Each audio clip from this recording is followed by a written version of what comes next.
Just like riding a bike, right? That's what they say. It's just like riding a bike.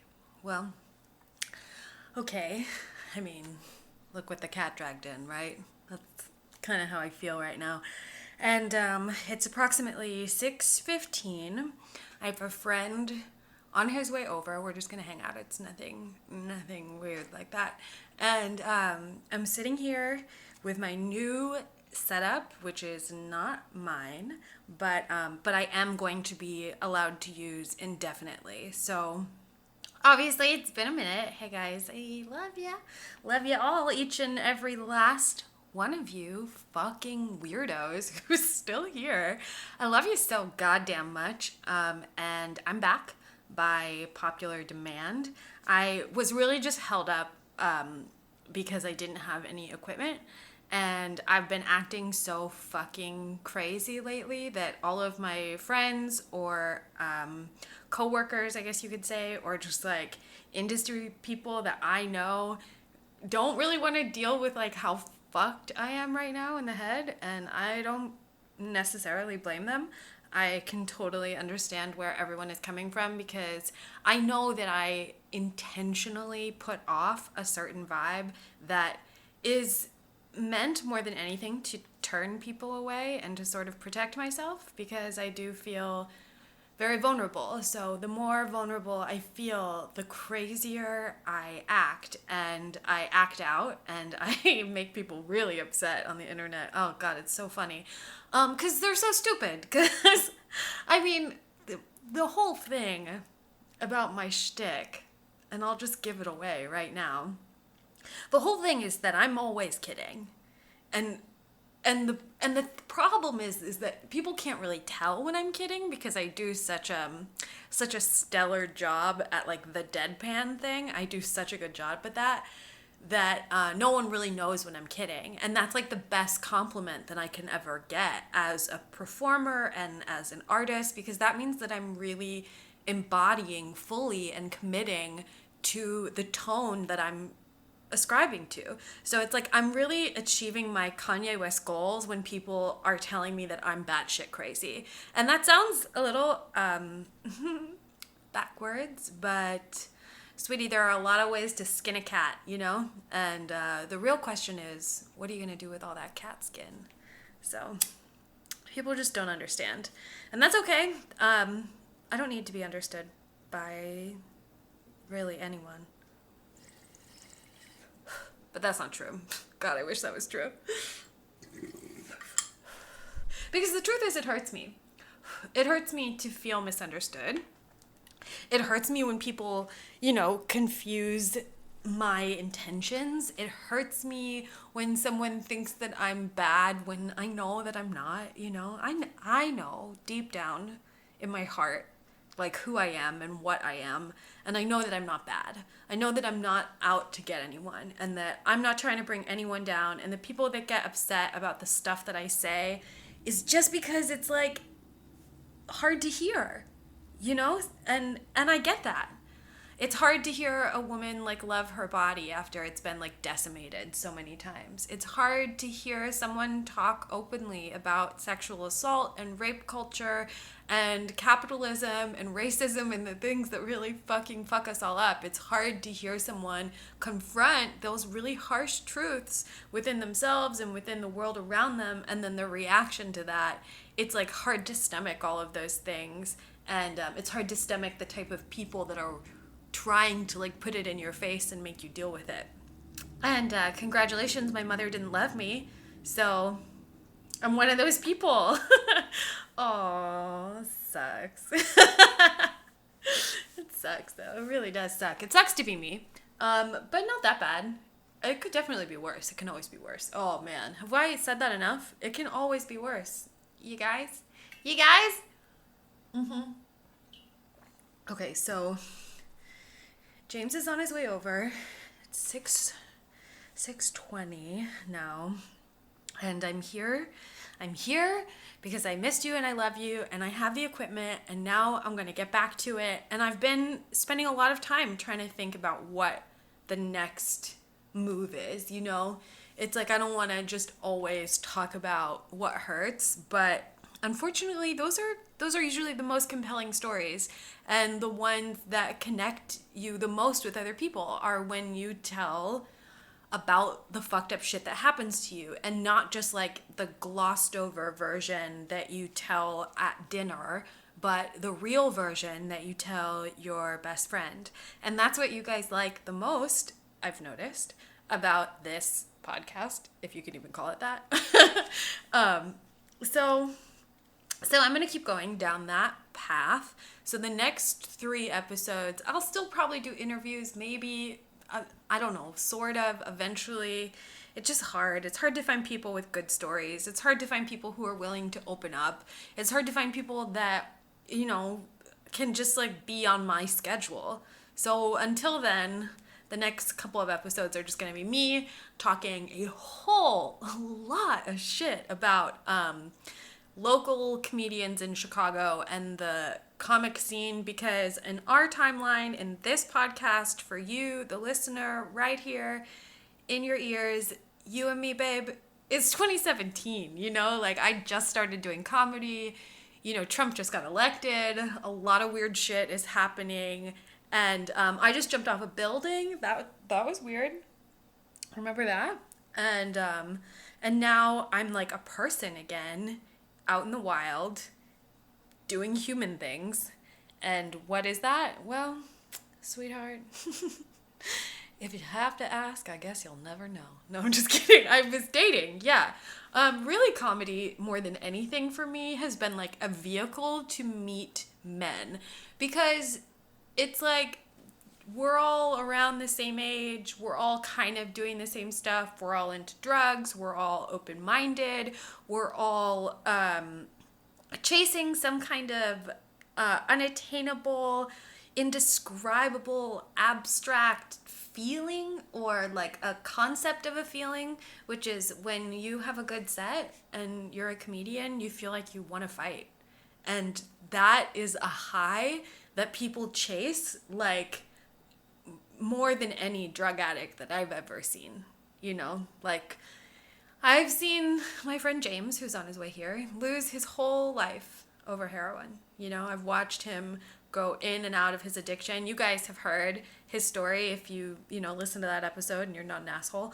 And that's like a huge part of his path and like the life that he's chosen to live and still does choose to live. That's like his game, his chase, whatever you want to call it.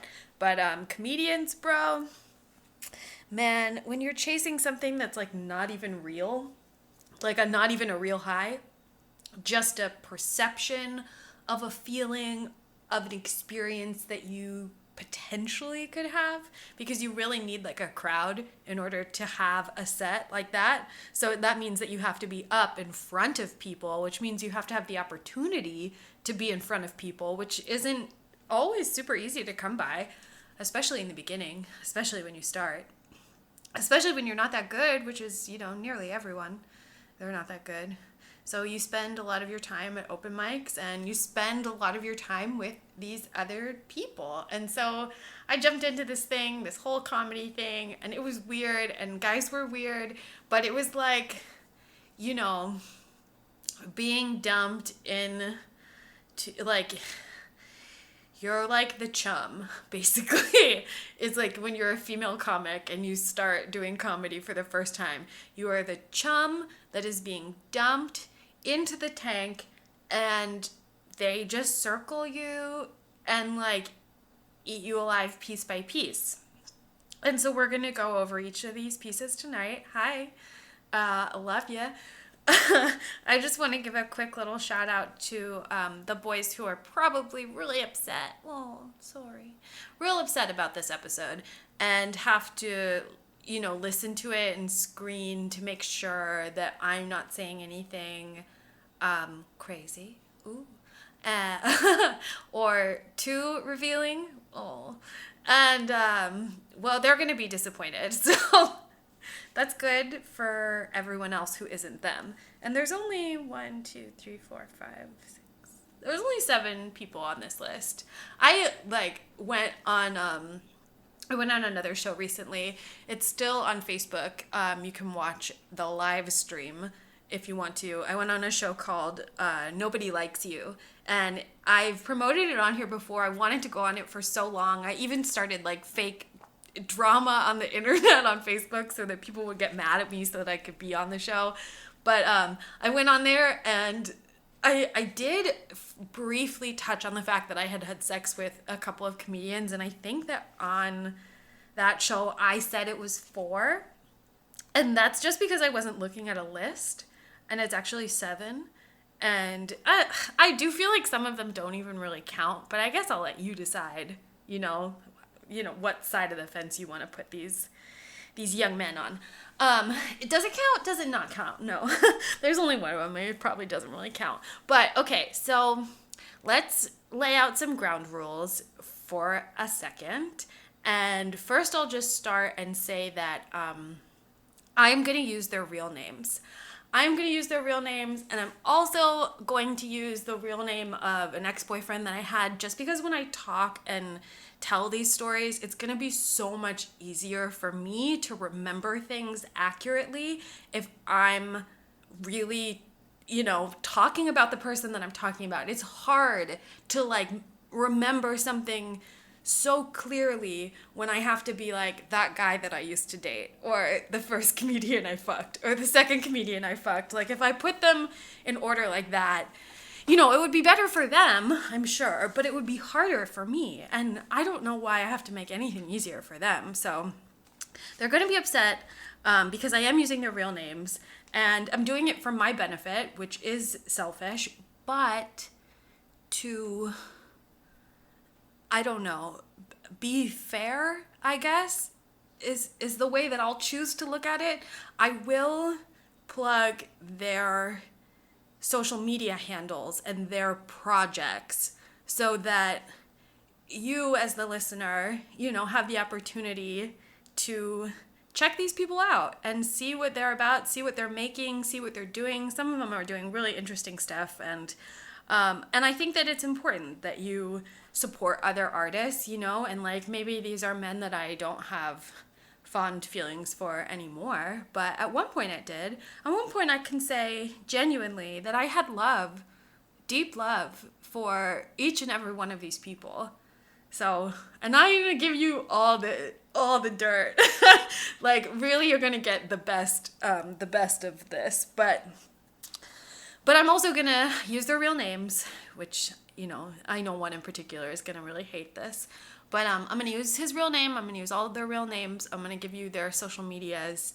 I'm going to plug their projects because I feel like that's fair. And I'm going to be really honest. I talked about this episode with Lex today, who is loaning me all of her equipment, and it set it all up for me and came over and was basically like, here's your podcast again, So everyone, thank you to Lex. Snaps for Lex. Thank you to her. And I was telling her that about this episode and how the only way I could do it is if I was really honest, which means that I have to be as honest about my role in each of these scenarios and entanglements as I can be, and not just like my biased perspective of like what I wish these men would have done, but really like what actually took place between us, so that you can get a full picture of like what really happened in the last 3 years since I've been doing comedy. Which, what really happened is I had sex with 7 people. That's what really happened. I have done like a few shows. I've been paid, almost $100 total. Yeah, really. I've been paid almost $100 total in all of the comedy money that I've made, for real. And one show I won a contest and I won $60. So that's in 3 years. Yeah. So, you know what I mean? What have I really done as a comedian in 3 years is I've had sex with 7 comics. And it's great because I don't like dating apps. And it's really hard to meet people IRL anymore. And this whole experience of starting comedy and taking on the identity as a comedian was really just like about entering a social circle and about being a part of like a new network of people who had a different idea of what their goals and life and time was going to be spent as. So, without further ado, I will start at the very beginning and really just I really want to make good on like my promise on the first episode where what I'm doing here is, you know, cracking my heart open like an egg. It's so gay. But that's what I really want to do is like give you a piece of myself that people don't really give to each other anymore. That's really hard to see and genuinely feel. And so many people have written to me and told me that they can genuinely feel it in this show. And like, that's great. That means that I'm doing exactly what I set out to do. So I'm going to keep that up. It's episode 64. I've been doing this for a long time. Why isn't this show successful yet? Do you even care about iTunes reviews? I don't. So it doesn't even matter if you write one or not. I mean, I love all the ones that everyone already wrote, but if you don't even feel like writing one, then I don't even care because it really doesn't even matter at all. Yeah, that's what Biden's America looks like. Okay, I'm so stupid. I'm sorry. I love you. Please don't leave me. Are we ready? We ready? All right, let me hit this bong really quick. And Danny, my editor, will decide if he wants you all to hit a bong with me or if he's like a greedy bitch and he like doesn't want you to like share in like the community experience of what I'm trying to do here. You got that, Danny? No, I'm just kidding. I really like him a lot. I really, really like him a lot, and he does great work. Rob Stevens. Whew. Rob Stevens. Like, where do I even start? What was I thinking? No, I'm just kidding. I really loved him.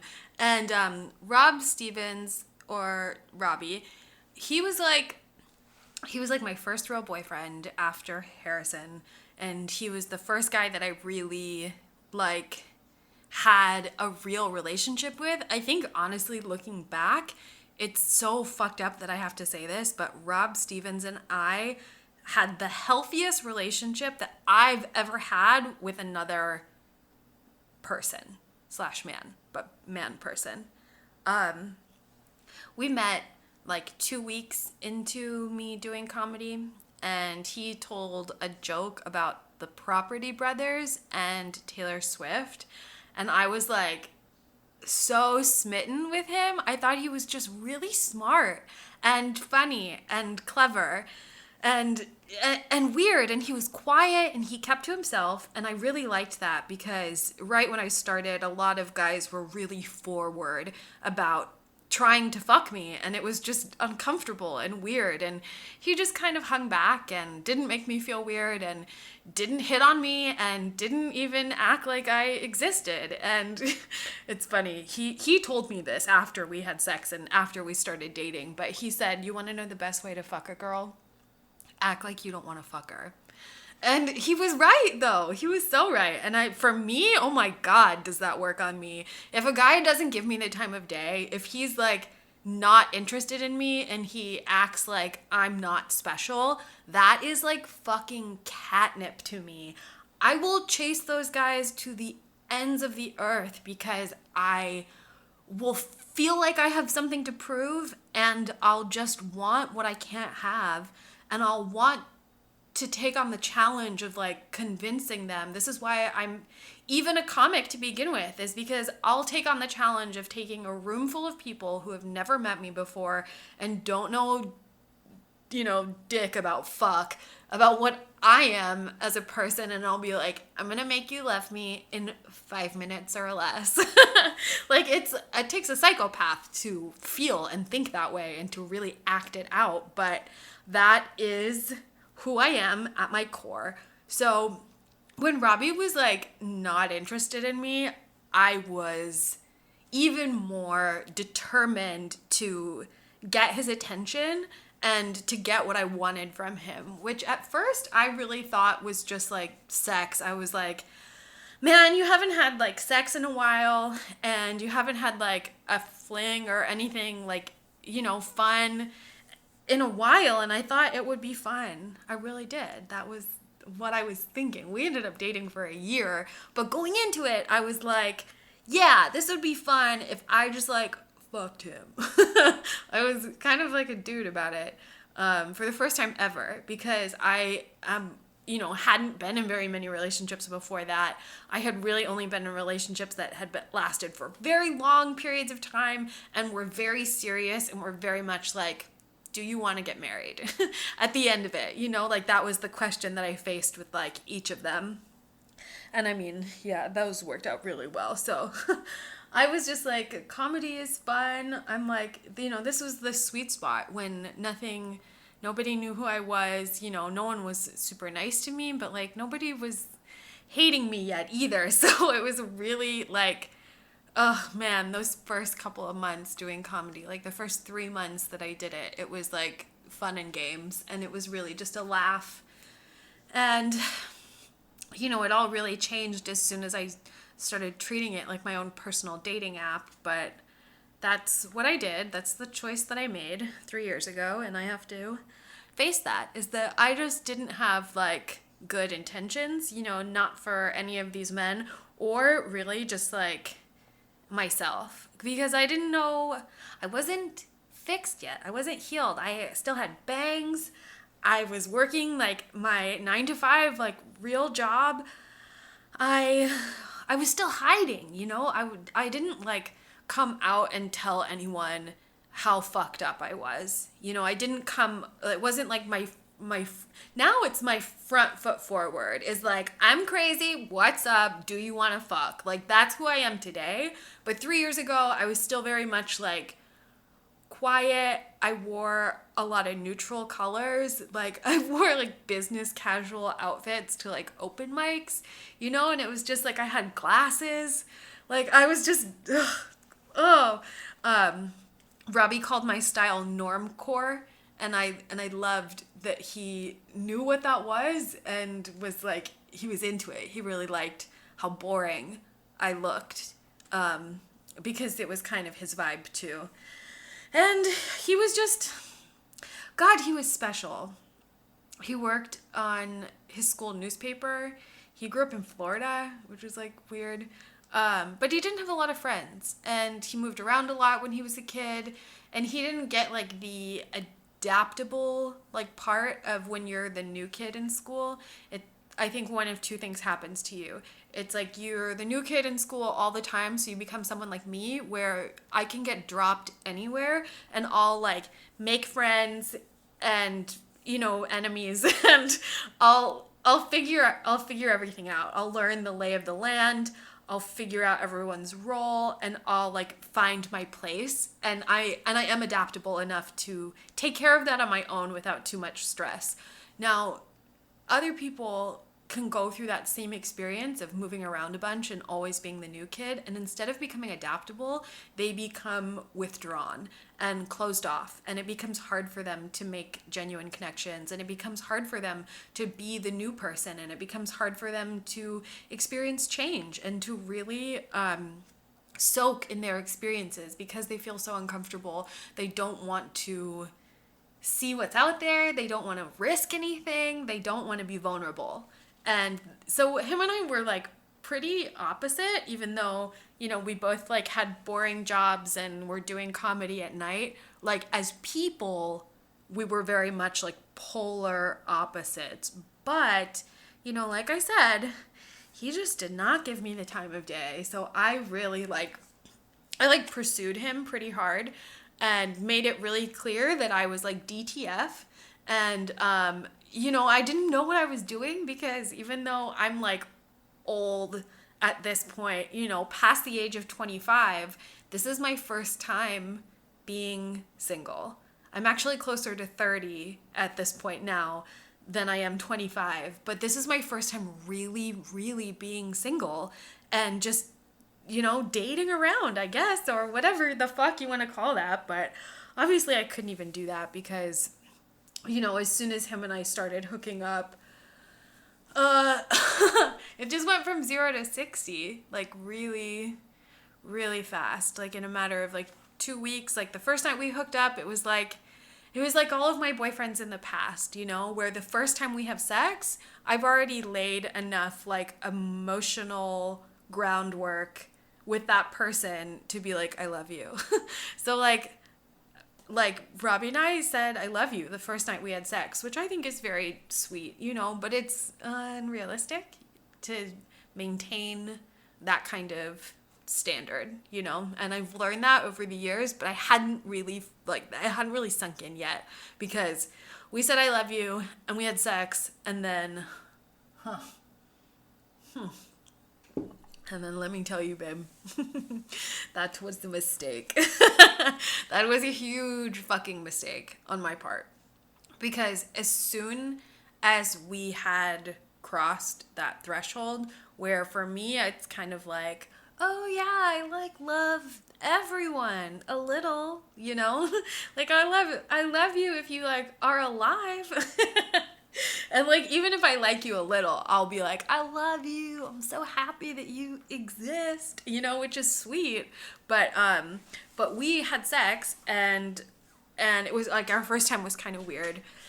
And it was fine, but it was kind of weird. It was a little awkward and like we said I love you and like we stayed up all night and I guess that actually is less weird and more like fun and cute.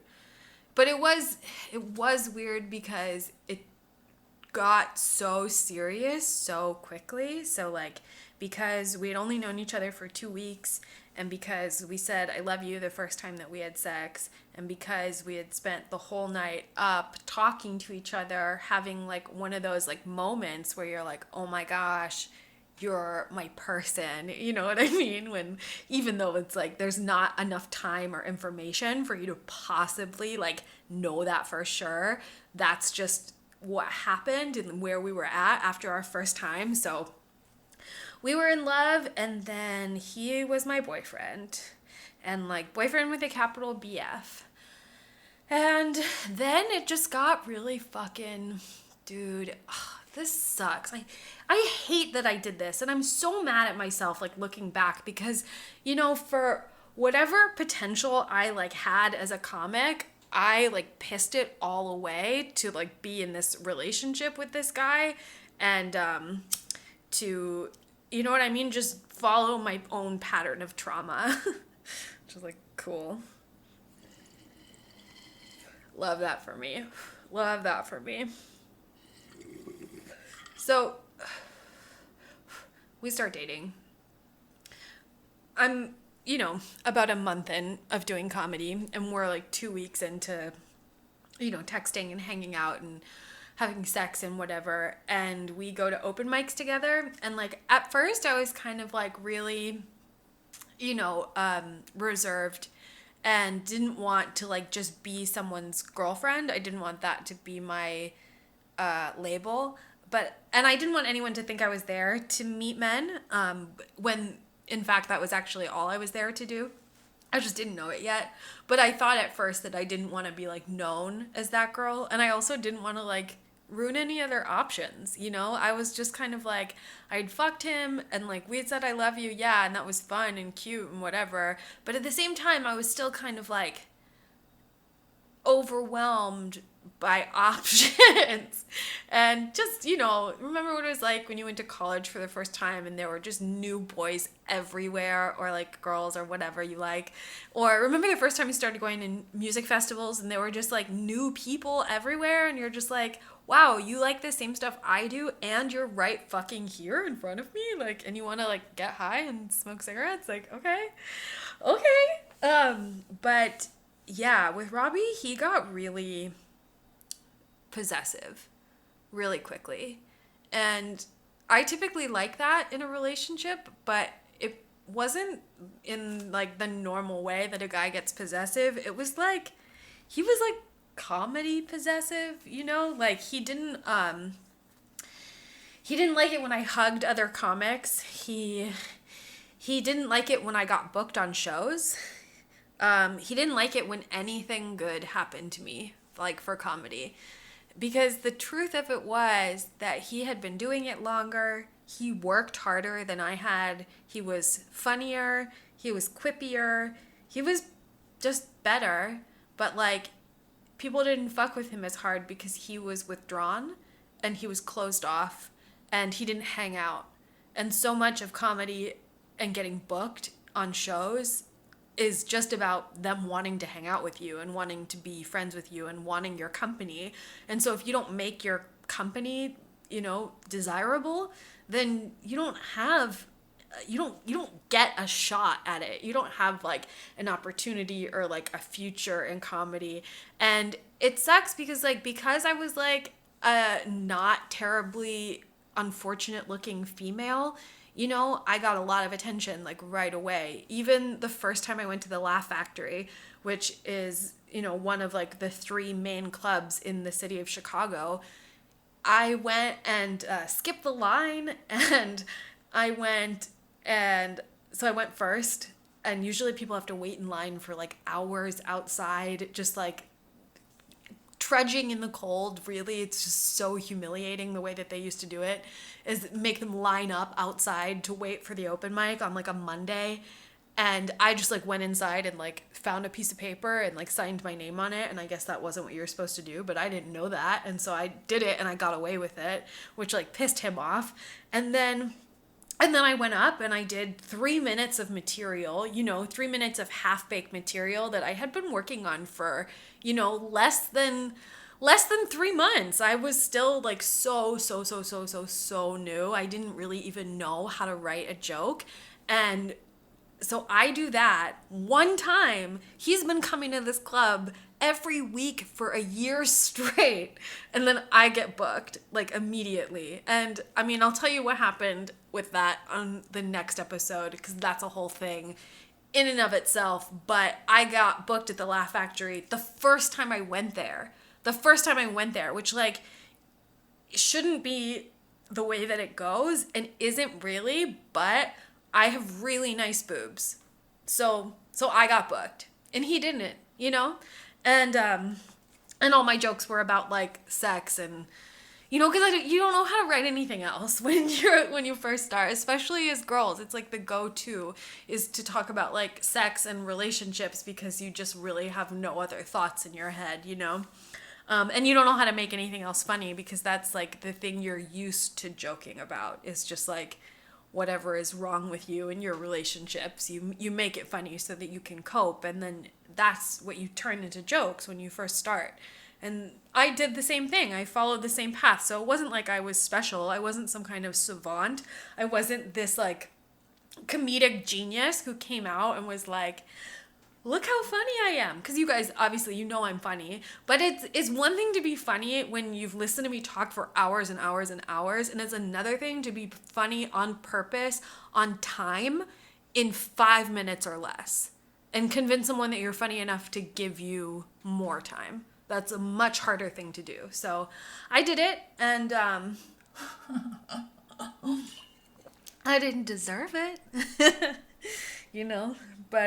But yeah, so we dated for a whole year, and that whole year was hard.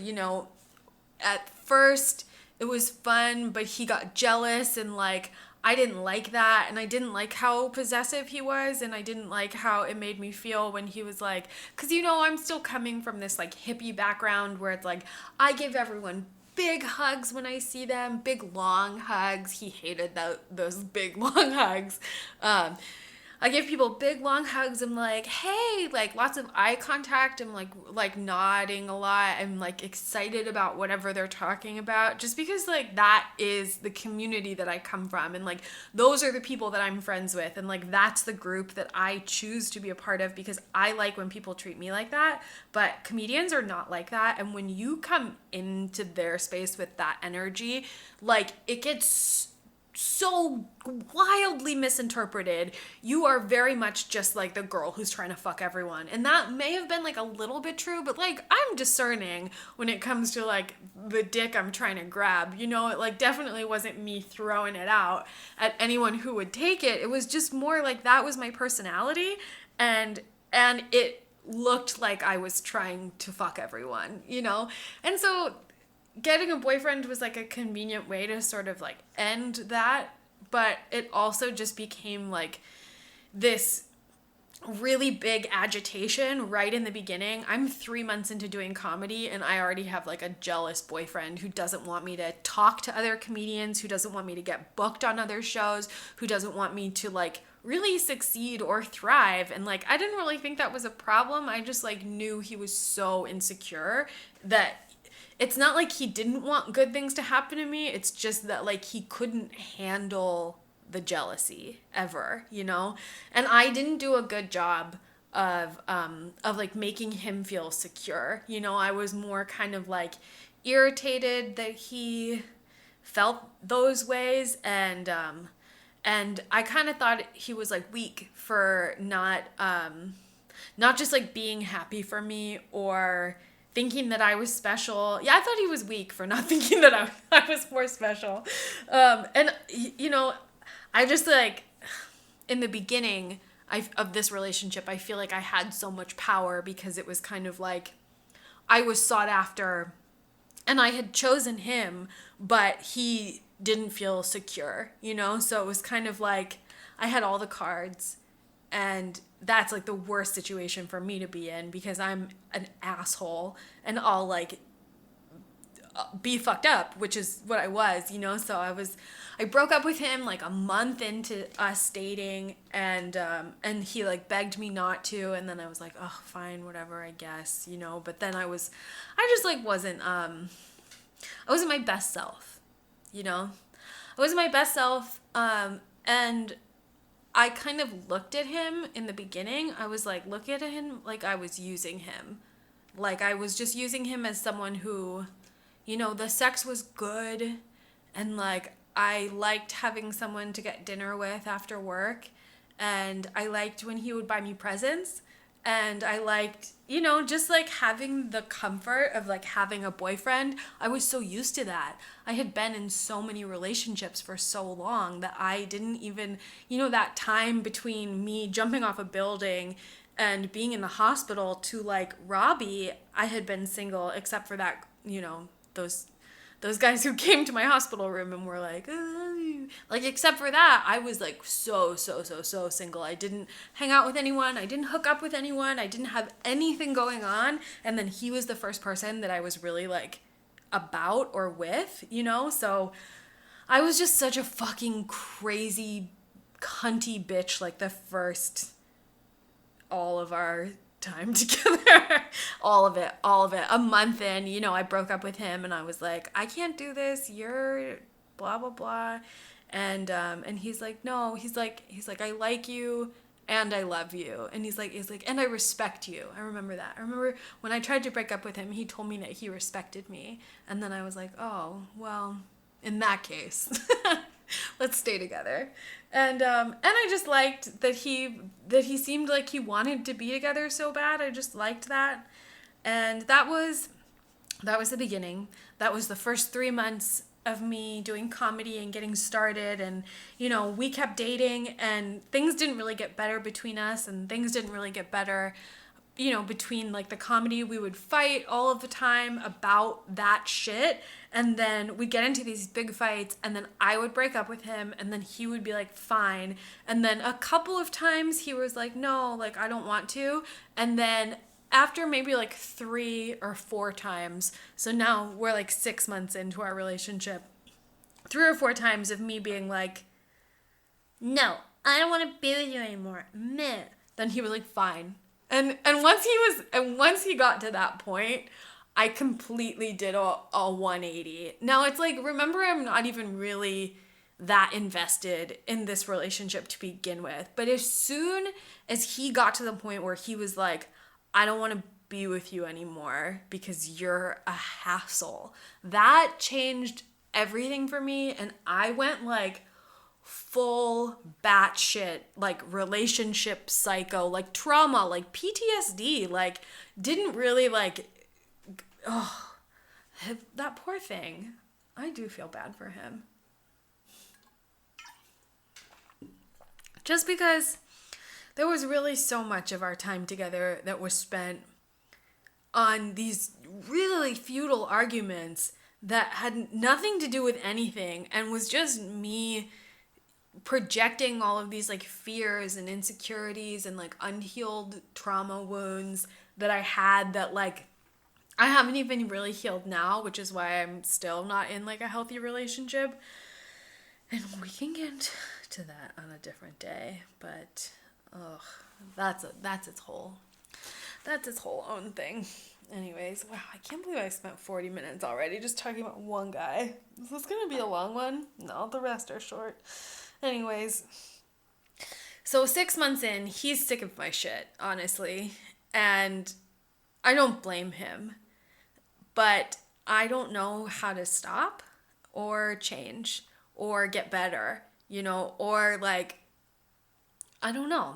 I just didn't really know what I was doing, and I was just acting up, acting out, acting like a kid, really just like being such a fucking cunt, bitch, stupid idiot. Oh man, I know some of you really don't like when I talk bad about myself, but that's the truth though. Like that is the truth. That's who I really was in that relationship with him.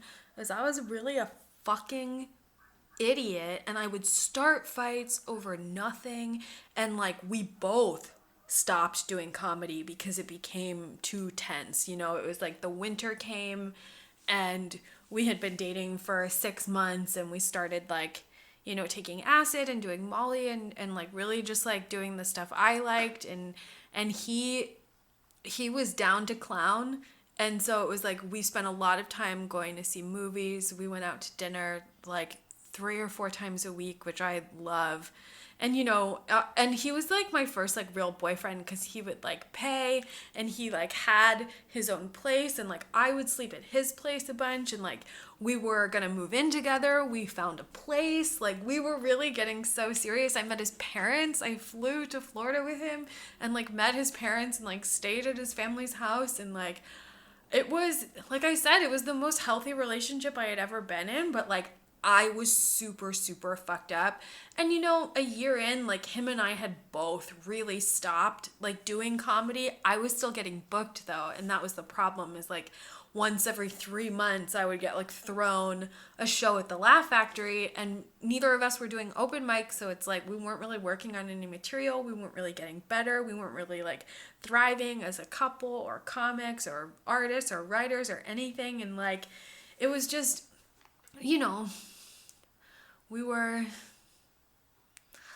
doomed. We were doomed, and then my mom died. Oh, that's not funny, but that's what happened. We were doomed, and then my mom died, and it ended, you know, it ended pretty horribly, because he started sleeping with his ex-girlfriend who lived down the street from him, and we were fighting all the time, and I was acting crazy because my mom had died, and like I like stepped in front of a car one day, and it was really just like the beginning of the end. I went through his phone and I found out like you know, all the shady shit that he was up to, and for a while it had been clear that like neither of us were happy, and all we did was fight. And it was like we were gonna move in together, and then he changed his mind, and he hated all the jokes that I wrote about him, and he wasn't writing anything new. And when our relationship finally ended, it was such a bad night ending. I completely like fucked this kid up so bad. He never did comedy again. He like stopped going to open mics. He stopped trying. He completely gave up all of his hopes and dreams because of how our relationship ended, which was badly. It was a really bad night where like I went through his phone. I had just stepped in front of a car. I was super fucked up because my mom had just died, and like he was just like not not asking for any of this. When we broke up, he told me a bunch of things like he said he was never that into me. He called me a walking red flag. Our last like fight day together was just, oh man, there aren't even enough words to describe like how bad it was. And then we never like saw each other, or we never spoke to each other again. And like I was really mad about the other girl, and he felt like he didn't owe me anything at that point, which, I mean, he was right. And like our relationship had been over for a while, but you know, I always get cheated on, and it's just like, even the guys who have like never cheated on anyone before, like then I'm always their first, which is great. I guess I'm just like really easy to dismiss, especially when I show myself for how unstable I can be. Then I think that no matter how many good qualities I have, most people will run away screaming, because at that point it's like, it's you or me, babe, you know? And nobody's gonna pick me when it's them or me, you know? They're gonna pick themselves. That's just like, I mean, that's natural. Of course. So that relationship ended, and then I was still a comic, and I was still had a show that I had to do at the Laugh Factory. But you know, there were other, I kept doing comedy when we broke up, and he didn't. He maybe did it for like another week or so, but he actually just ended up, you know, staying with that girl and doing everything that we used to do. So it was like we had this cute little life together where we would like get dinner and like go see movies and like really just like be a like adorable little couple. And he was doing that with someone else. So like he was just like not even, and it was weird because it was like comedy was the only thing he ever wanted. And I feel like I took that from him. I like crushed him emotionally and spiritually in the way that our relationship ended, just because I went so crazy when I found out what I found out about him and his secrets. And that combined with, you know, what happened with my mom, it was just like, I didn't handle that well. I would say I would go as far to say that I handled it badly. This is me being honest. I handled that badly. I destroyed him, but it was bad. Okay, everybody hit their bong. Everyone hit their bong. So I do have like a lot more to do. And I can't just like not do this all in one episode, because I don't want to do that. And now this is just my show and nobody gets to tell me what to do. Not even you. Whoever you are. No, I'm just kidding. I love you. So I'm single for the first time. And I'm single, and now I have 120 something, almost 200 new Facebook friends. And I know maybe 75 single men that are in my age group that I see regularly and that see me on social media. And like, I didn't even get an Instagram until I got this one show at a comedy club where I like needed to have an Instagram to be on the show. That was like a contest, and that's how everyone voted, was like on social media. So I had an Instagram, and when we broke up, I was like, fuck it. I know what this app is really for. It's to drive your ex-boyfriend crazy with like sexy photos of you. And no, he was already like fucking someone else and like very much like in another relationship immediately, but I didn't care and didn't even think about that. He still followed me on Instagram. So that's the first time where I was like, I get it. I understand thirst traps. It makes perfect sense to me, and I can utilize this to my advantage, and that's what I'm gonna do.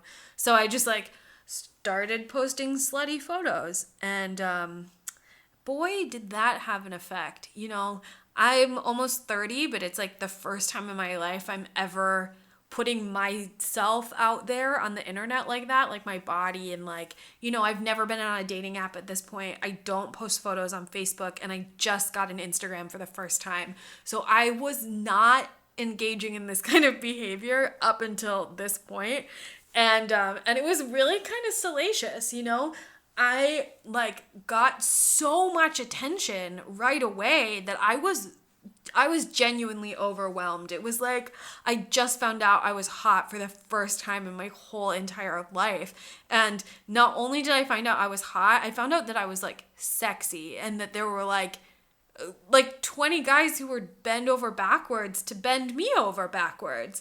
And I was just kind of floored by that, because I had never, ever, ever, ever like received that kind of male attention before. You know, I always had a boyfriend, like in high school, in college, after college, even when I first started doing comedy, like all of those times I've had a serious, steady boyfriend and almost no social media presence. So no one's hitting on me like they are about to start hitting on me. And boy, are they about to start. So first, you know, I'm seeking revenge by being a fucking hoe, and, you know, doing like a PG-13 OnlyFans before OnlyFans is invented. But I'm out there, right? And boy, am I out there. It's just like ass and titties, ass and titties. Like, you can scroll back in my feed and you can see a definitive change from like August of 2018 is when Robbie and I broke up. And like we started dating August of like, or August, September-ish of like 2017. We had sex August of 2017 and then stopped dating August of 2018. If you go back on my Instagram, you can just see like a full transformation into the whore that you now know and love. You know, like I was not that person up until this moment in time, because I was so reactive. I am so reactive. I am such a reactive person. When somebody hurts me, my reaction is to do whatever I can do to feel better. You know, like if that's jump off a building, buy 100 Xanax, post a horribly revealing photo of myself on the internet, whatever it's gonna be.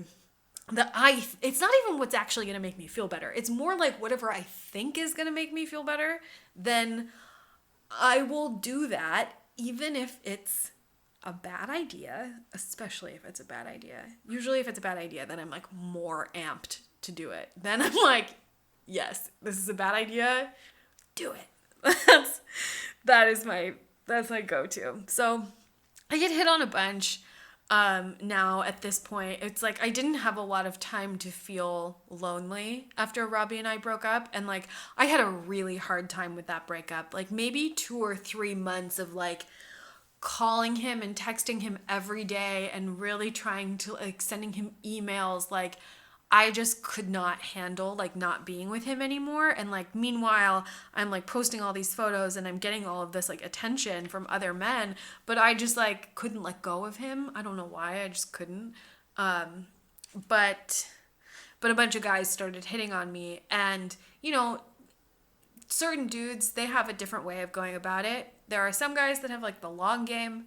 There are some guys that'll just shoot their shot and see what happens. You know, put it right out there on Front Street. There are some guys that have like, they've got a bit or a shtick that they play. They play like a character or like a role, and then you think you're dating the character, or you think you're getting the character, but you're actually just getting the mask, whatever that they're putting up. So fuck, I'm actually feeling like, I don't know. I've recorded 54 minutes of this fucking garbage. Do you even care about this? And, and I'm feeling kind of like a little bit of like remorseful. Like maybe I shouldn't do this, and maybe nobody gives a shit. I mean, that's obviously true. That's neither here nor there. That is true. Nobody gives a shit. But I mean, some people are going to listen to this, so it's like, why am I putting you through this? I'm just kidding. I'm going to keep going. Oh. I'm tired though, because usually I can like talk and talk and talk for an hour. And, wow, I can take a break though. I didn't even consider that. Okay, I'm going to take a break. And you won't even know that any time has passed, but I'll come back and I'll be rejuvenated, refreshed, freshly dabbed. I'm going to get a snack. I'm going to get some seltzer out of the fridge and then text some people. What else am I going to do? I love you. And then I'll come back and I'll keep going. Because I do want to get this finished in one go. And I think that that's the best way. I feel like that's the best way for all of us. So I'm going to take a break. I love you. I'll be right back. Okay, I'm back. I don't feel refreshed or better about any of this. And it's just that I get so tired of talking about myself. And just talking in general. And this episode is hard because, I'm reliving stuff that's, like, not all the way, it's like I still see some of these people. I don't have, like, 100% closure on all of these. And 100% of these men, actually 99% of the men that I'm going to be talking about in this episode hate me. And like the last one will probably hate me because I'm doing this, because this is like kind of a weird, shitty and exploitative.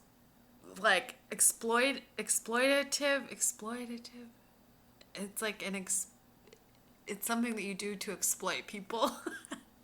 I can talk. Words are hard sometimes. Okay, look. I don't want to get into that. What I want to get into is that I still have a lot of ground to cover, and I kind of want to get through it a little quickly. I want to, like, rip off the Band-Aid, and I want to, like, talk about... God, why did I decide to do this? Like, Robbie's one thing, because Robbie and I we were a real couple. We dated for a whole year. That's like a long time to be with someone. I met his mother. I was in like the family group chat, I really felt like I was an integrated part of his like life. And when we broke up, I was devastated, and I did not get over that shit for months. And like to some extent it's like I never really got over it because I acted like a fucking dumb whore afterwards and just posted all of these slutty photos of me online and then got a bunch of male attention.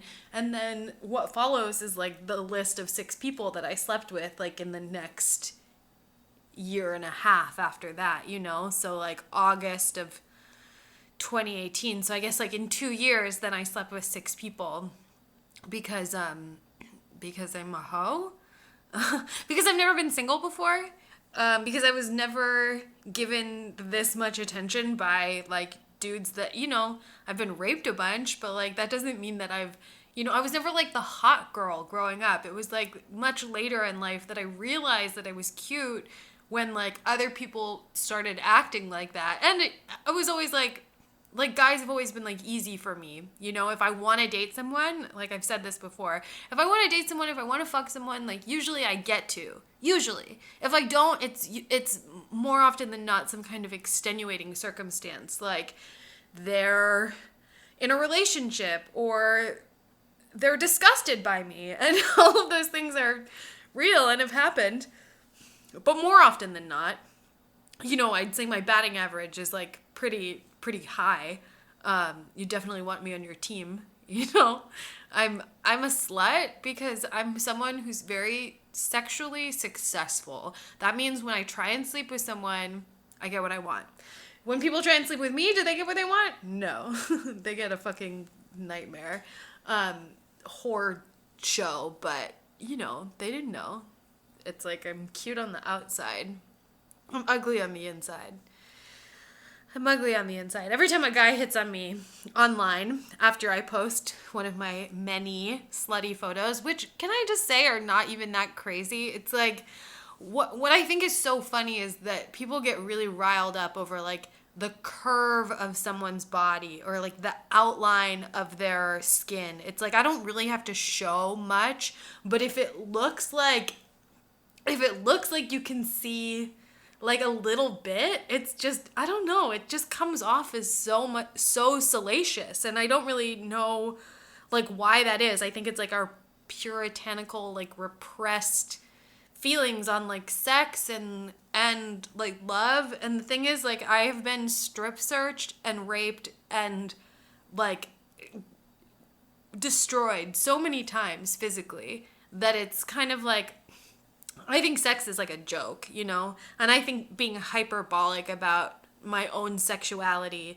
is a joke and a coping mechanism that I use to deal with the fact that like I don't feel comfortable in my own skin a lot of the time, and I do feel like I want to die, and like I want to like have my soul like ripped from my body, because my body has been something that has been used as like a weapon against me my whole life, you know, even in my childhood, but my whole life. Anyways, on to the next. So like I said, there are some guys that have the long game and some guys that have the short game. So like right after Robbie and I broke up, this comic that I knew, his name's Jamal Gushan, he slid into my DMs and was really he was forward. He was really forward about what he was looking for, and basically just like had a lot of game. You know, he was really good at like talking a girl's pants off, you know. He does the whole, a lot of guys will do the whole, so tell me about yourself. And what he didn't realize when he was like opening that can of worms was that my mother had just died, and like what I was going to tell him was like all of my fucking childhood trauma. I haven't started the podcast yet, by the way. This is just all like pre everything that you know right now. This is all the stuff that was like leading up to me starting the podcast, was having this breakup with Robbie and like losing the stability that I thought that I had built for myself, and losing my mom, which, you know, she wasn't any kind of stable part of my life, but like it came out of nowhere, and I was surprised by how upset I was, considering I hadn't seen her, and the last time I saw her, I mean, you guys know, it was something. But I was really upset, and he, you know, wanted to fuck me, but instead he became like a shoulder to cry on. Now, little did I know that at this time, this guy had like a whole life with like kids and like a live-in girlfriend and like, you know, a kind of like open door policy when it came to just like extra women.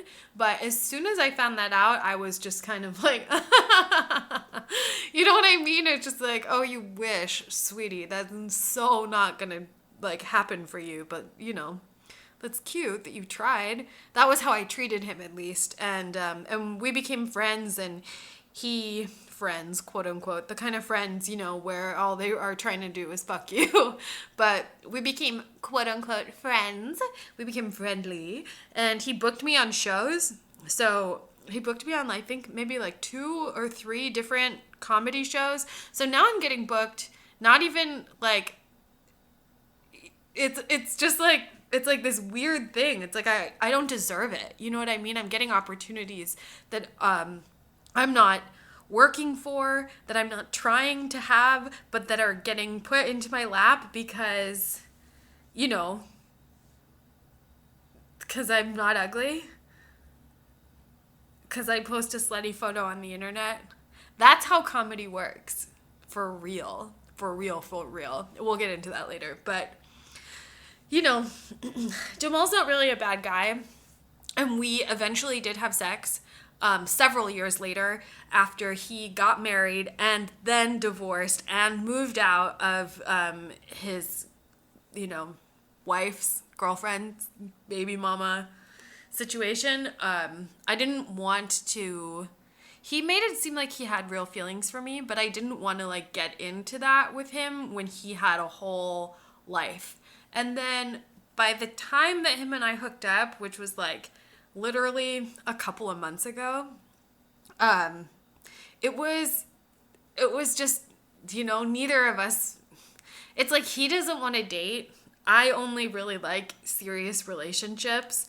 We had sex twice. I mean, the sex was okay. It wasn't mind-blowing. Ooh, that stings. Yeah, I'm sure he felt the same way though, because afterwards he was just kind of like tired of me, and he came over a bunch of times, and I don't think he liked my attitude, and he didn't like the way I talked to him, and he just kind of was really trying to like hook up, and like I'm the type of person where it's like I'm so down to fuck eventually, but I want to like hang out and like talk and like get high and like eat and like, you know what I mean, like lay around and touch for a long time before the actual like sex part. And like he was more the type where he would come over at like, between like 1 and 3 a.m. and then he would want to like come over and like fuck, and then he would literally like leave afterwards. And that's he slept over the first time, but like, ooh, when guys like leave after you have sex, like it just makes you feel, so icky on the inside, But to be fair, and like this is funny because we like joked about this like when we had sex, but it was like he had been trying to fuck me for literally years at that point. By the time we had sex, it had been years of like constant, perpetual, attention, affection, and just kind of like frustration, because he would want that and I would be giving him not that. So it was like funny when we finally did have his sex. It was just kind of like he had waited for so long and he had tried so hard and he had really just like got, like whatever mediocre sex out of it. We joked about the fact that his marriage had to end, and his whole life had to fall apart for him and I to finally get together. But like, at the end of the day, we just weren't really that well suited for each other, and I don't think either of us cared or really what was that deeply affected. And that was interesting for me because I've only ever had like crazy, like deep, like I love you, I'll die for you sex, because I've developed those relationships with the people ahead of time. But like I said, this was recently. We got to go back in time. Robbie and I just broke up. Jamal's hitting on me really hard. My DMs are like flooded with a bunch of comedians who I won't name because we didn't actually hook up. So because it didn't go anywhere, I won't embarrass anyone else. But let me just say, I could list a laundry for you. I can list a laundry for you. I have a laundry list of names of dudes who, when I became single, were just psychos about how aggressive they were, like putting their shit out there for something that they don't even like, bro, you don't even know how bad you don't want this. And that was kind of when I realized that like I needed to make it more clear that I was actually crazy, and that when these dudes were coming at me and like trying to like fuck me, what they were really doing is like fucking up my actual for real mental health, and that I needed to protect myself because I was gonna end up jumping off another building. I was really upset when Robbie and I broke up. I went right back into that cycle of like, you're worthless, you suck, you should die, kill yourself, let's make a plan, where are we gonna get a gun? Like, and I know that that's not what I want to do, because I know that if I do take that route, that I'm going to be hurting so many people and people that I care about, and that I don't want to put them through what I've already put them through. You know, I guess I'm just like ready to grow up.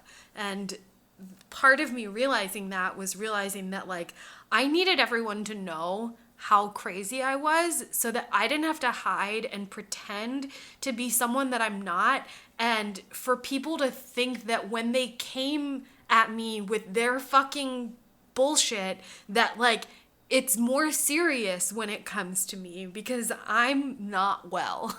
You know, so I needed that to be clear, and I didn't know how else to do that, other than just change my persona on social media so that it could match how I felt on the inside. I knew that if people could consistently see an unhinged person being openly unhinged, then it wouldn't be any kind of like question if later on something happens to that person and then they act crazy. Like I knew that like the horse had to come before the cart.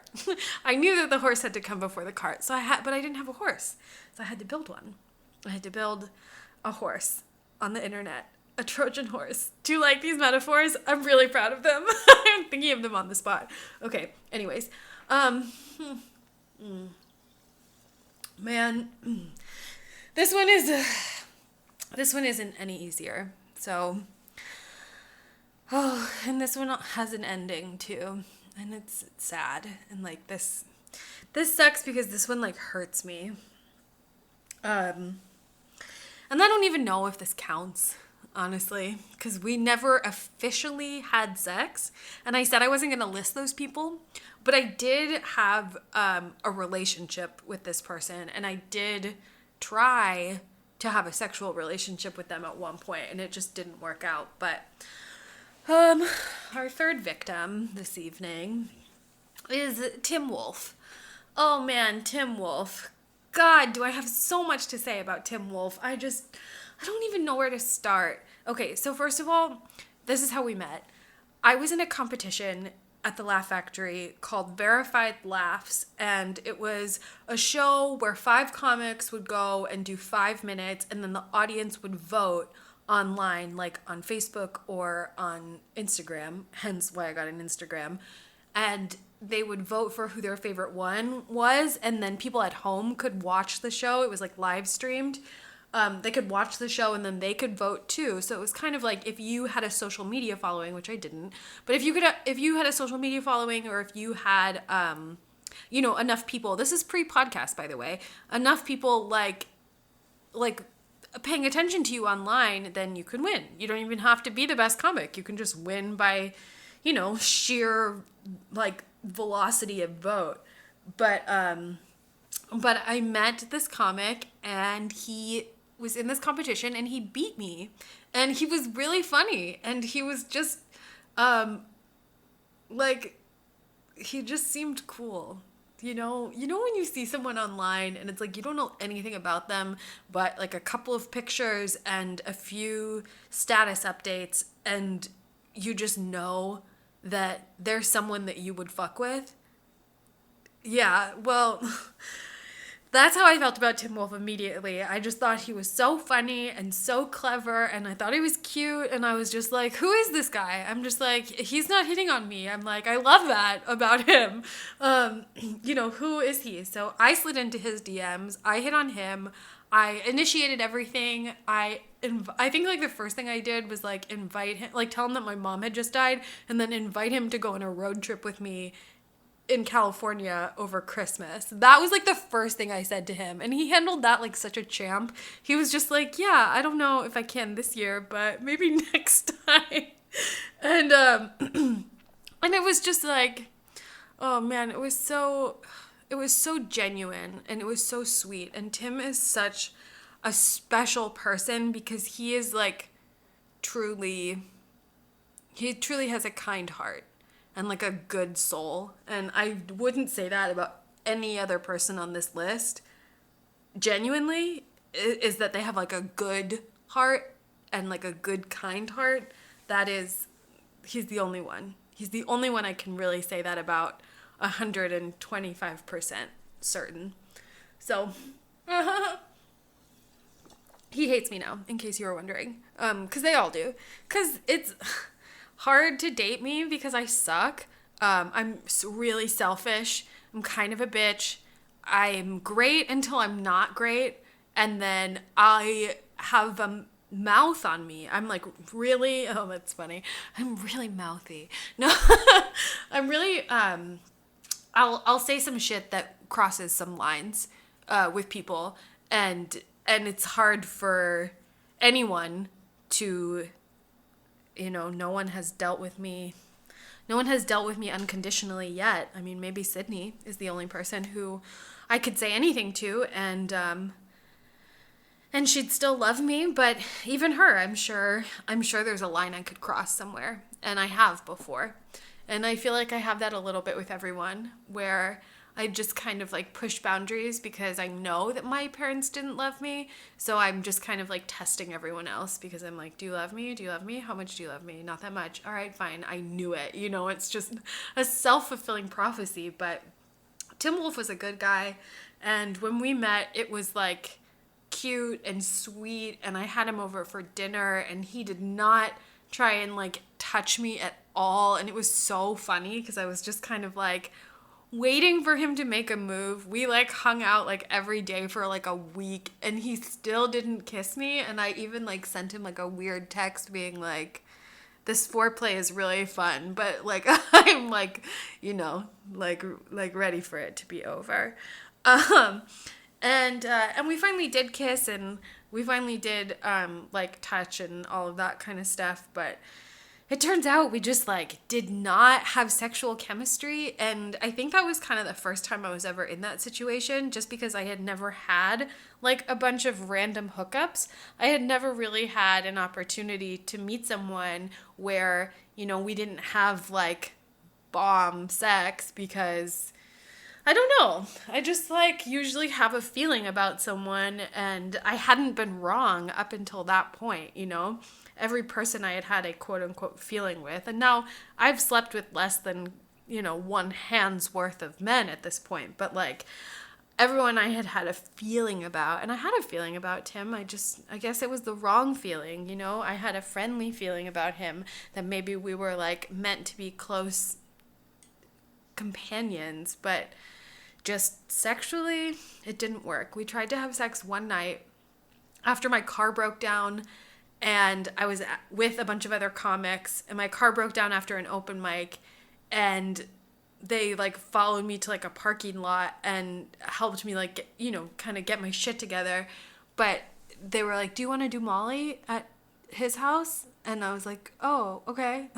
So like my car broke down and the comics, to help me out, decided that we would all go to this one dude's house and do Molly.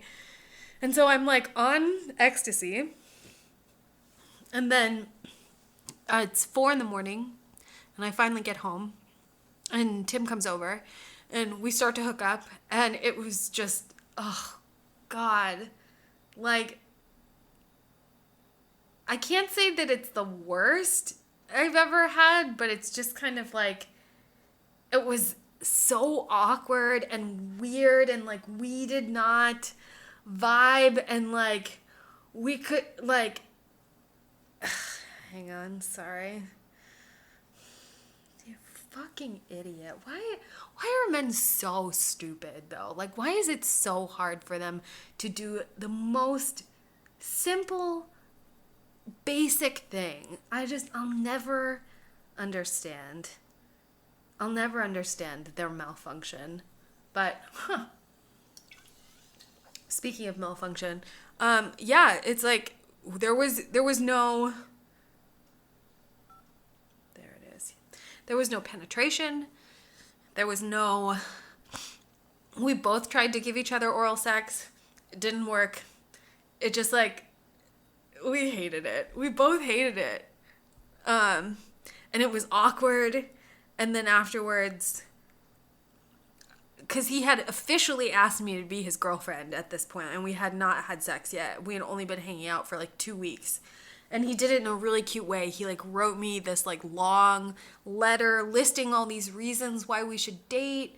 And then he like got me like flowers and like my favorite beer. It was really cute. And like I was honestly just like so sincere. I didn't want to lose a guy like him, but we did not have good sex. Like we did not have good chemistry. We didn't even have like good like kissing or like making out. Like none of it was good.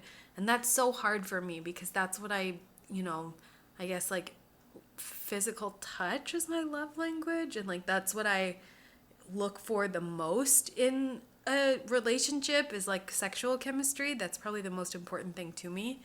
And it sucks because I didn't even know that until Tim Wolf. But he's really funny. And, I think anyone should fuck him if they want to, because that would be great for him. It's like, it's not fair for me to talk about him like this, though, because I just feel like this is, like, somewhat evil, and if a guy did this to a girl, it would be super fucked up, and so I'm a hypocrite, and I'm evil. Like, he hates me now. We got into a fight recently, just because I don't think he got sick of me without the sex, and I think a lot of guys put up with my bullshit because of the sex, and then I didn't realize that, not that I didn't, I've lost friends plenty that way too, but I didn't realize how much I had started to wear on him, and how cruel and cold he felt I was towards him just because we weren't fucking, Which I think if you want to sleep with someone and then that person doesn't want to sleep with you, then it does feel cold and it does feel cruel and you do feel unloved. And I made him feel that way, and that sucks, and I feel bad about it, and I've tried to apologize a bunch of times, but he's just like blocked me and hates me, and like I don't blame him. But he's a good guy and he's really funny. You should follow him on Facebook because he doesn't have an Instagram. So after Tim and after that didn't work out and I like ended things with him, and I wasn't totally honest. I was like, yeah, I'm still fucked up about my mom and I just don't feel like I'm ready to be in a relationship, and most of that was true, but also I had started to see Skylar, and we had a very different kind of sexual chemistry, so it was apples and oranges, or the polar opposite of that. Hey! Oh, I was being quiet. Yeah, you fuck. I just need to finish this, but I'm kind of like losing steam. I feel good. How are you? Awful. Oh, that's good. Yeah, change pace for once. Okay. I'm like almost done. Do you want to sit here and listen to this, or do you? I'm just taking off like all 8 layers of clothes I have on really quick. So Sure. But I know. But is it like easier if you sit in here, or do you want to like not be around me while I do this? I don't care. Like I said, I just have a bunch of clothes on, so I'm taking them off. So I'm, like just sit in front of you and pour sweat. I know everyone's gonna think we're fucking. We're not fucking. Everyone's thought that anyway, though. So what else is new? That's a good point. I guess I should stop caring what other people think. Hey man, you want to hear the most fucked up thing that happened to me today, though, right? I mean, It happened this way. it's on air though. A cop gave me weed today. I don't believe you. Oh shit. I don't believe you. I got proof, nigga. Don't say that. I can't stop. I know it's the prison thing, but It don't. is. Don't. I know. It's not cool. It's not. We don't live in that that world anymore. We don't. But if you'll notice, the way I say it only bothers white people. Well, it is. If I'm around other black people, they won't notice it until another white person points it out. That's not a good enough reason. I'm just saying, man. I have a card. I don't think. Prison, yes, but no. But no. At the same time, no. What about the unknown Supremely Minnesota no. Association? What? I'm like in a black gang. I get to say the word. Shut up. That was what they told me when I joined. That's not a That real was thing. like the That's not a number real one. thing. Neil Brennan did a bit about that, and it's not real. But that was You know, like, you know about Neil Brennan? you mean Dave Chappelle's fucking secret weapon? His I don't know. secret weapon. Yeah. That's funny. Danny, I need you to cut all this shit out, by the way. I don't want it in. I don't want them to see how I really am. Oh yeah, no, I don't. fucking say it, so. Just pick it back up at the Skylar part when you get a chance. Okay, I'm gonna finish this. And you can chime in if you want to, but I also just need you to let me get through it so I can I'm just gonna be chill done. and let you do your thing, and then we can focus on my things. And then focus on your things. Okay. All right. So when Tim and I stopped, there was no overlap because I'm not a horrible person. But when Tim and I stopped, then, well, Skylar and I had already kind of been talking for a while.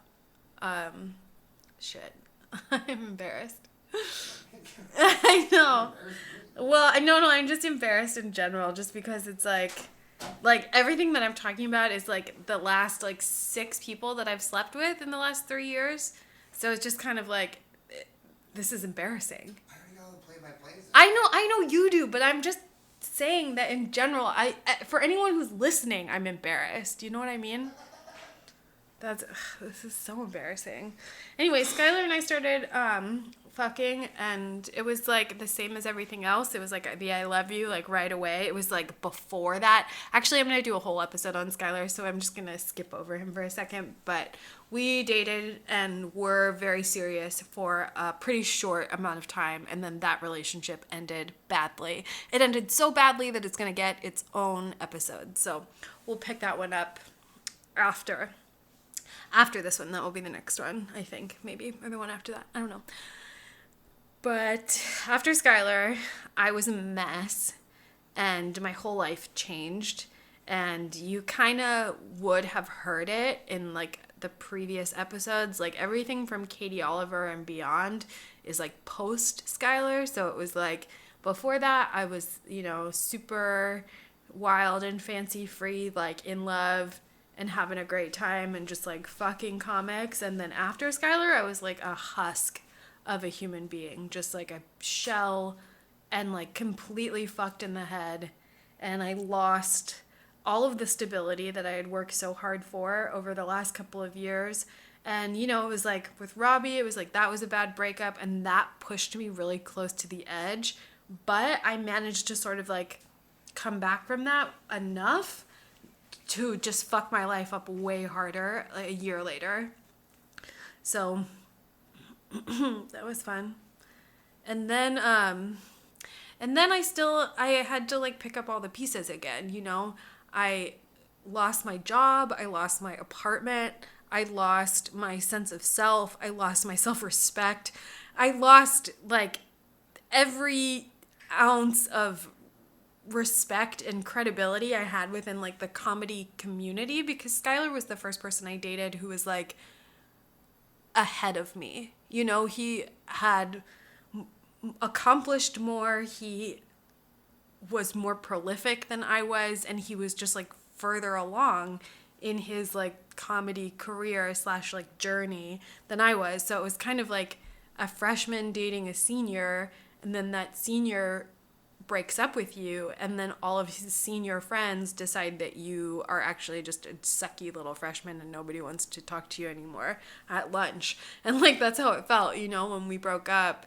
I didn't just like lose Skylar, I like lost a whole network of people who were Skylar's friends and Skylar's like supporters, I guess. All of those people turned on me really hard, and now I had this like unpleasant reputation, and I was known as like this psychopath, crazy ex of this dude, and I wasn't a comic anymore. I was like officially labeled like a comedian's crazy ex-girlfriend. So that was really fun, and I can't wait to tell you guys that story. But after that, I spent a long time like not hooking up with comics.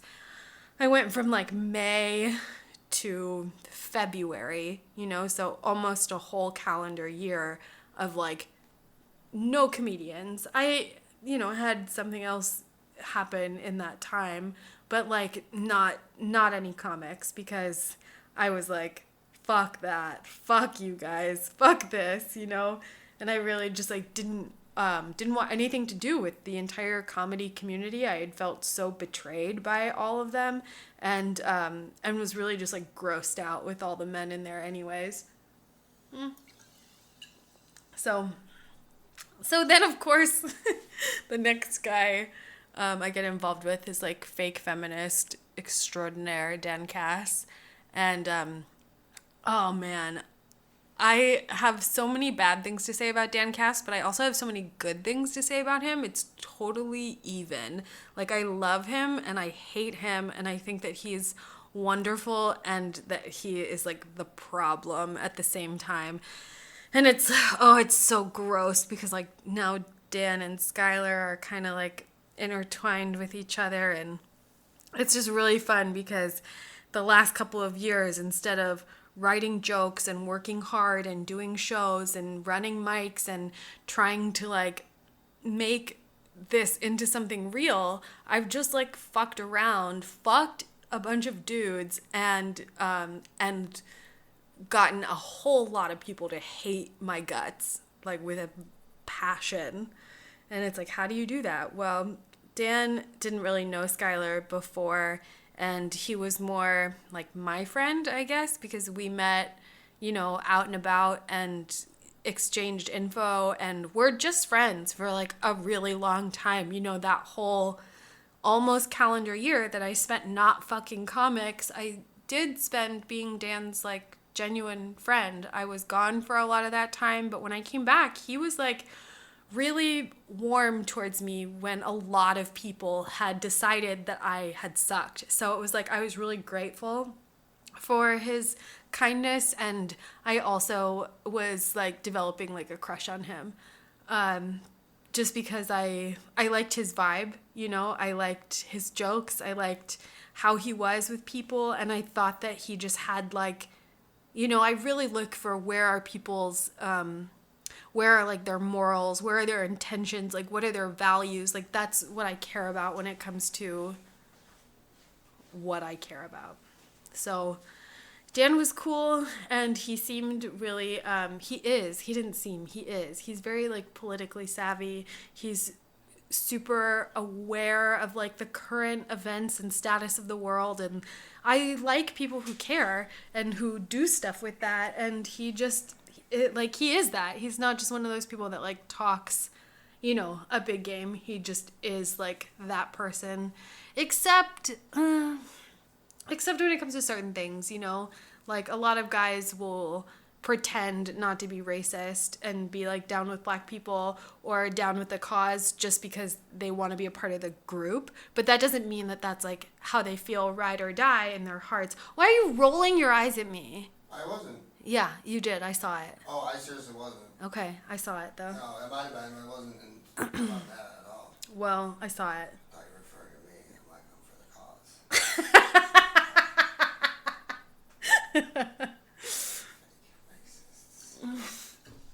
Well, but there's also like fake feminists too, you know what I mean? No, I know. Especially guys that will be like, They're trying to get in your pants?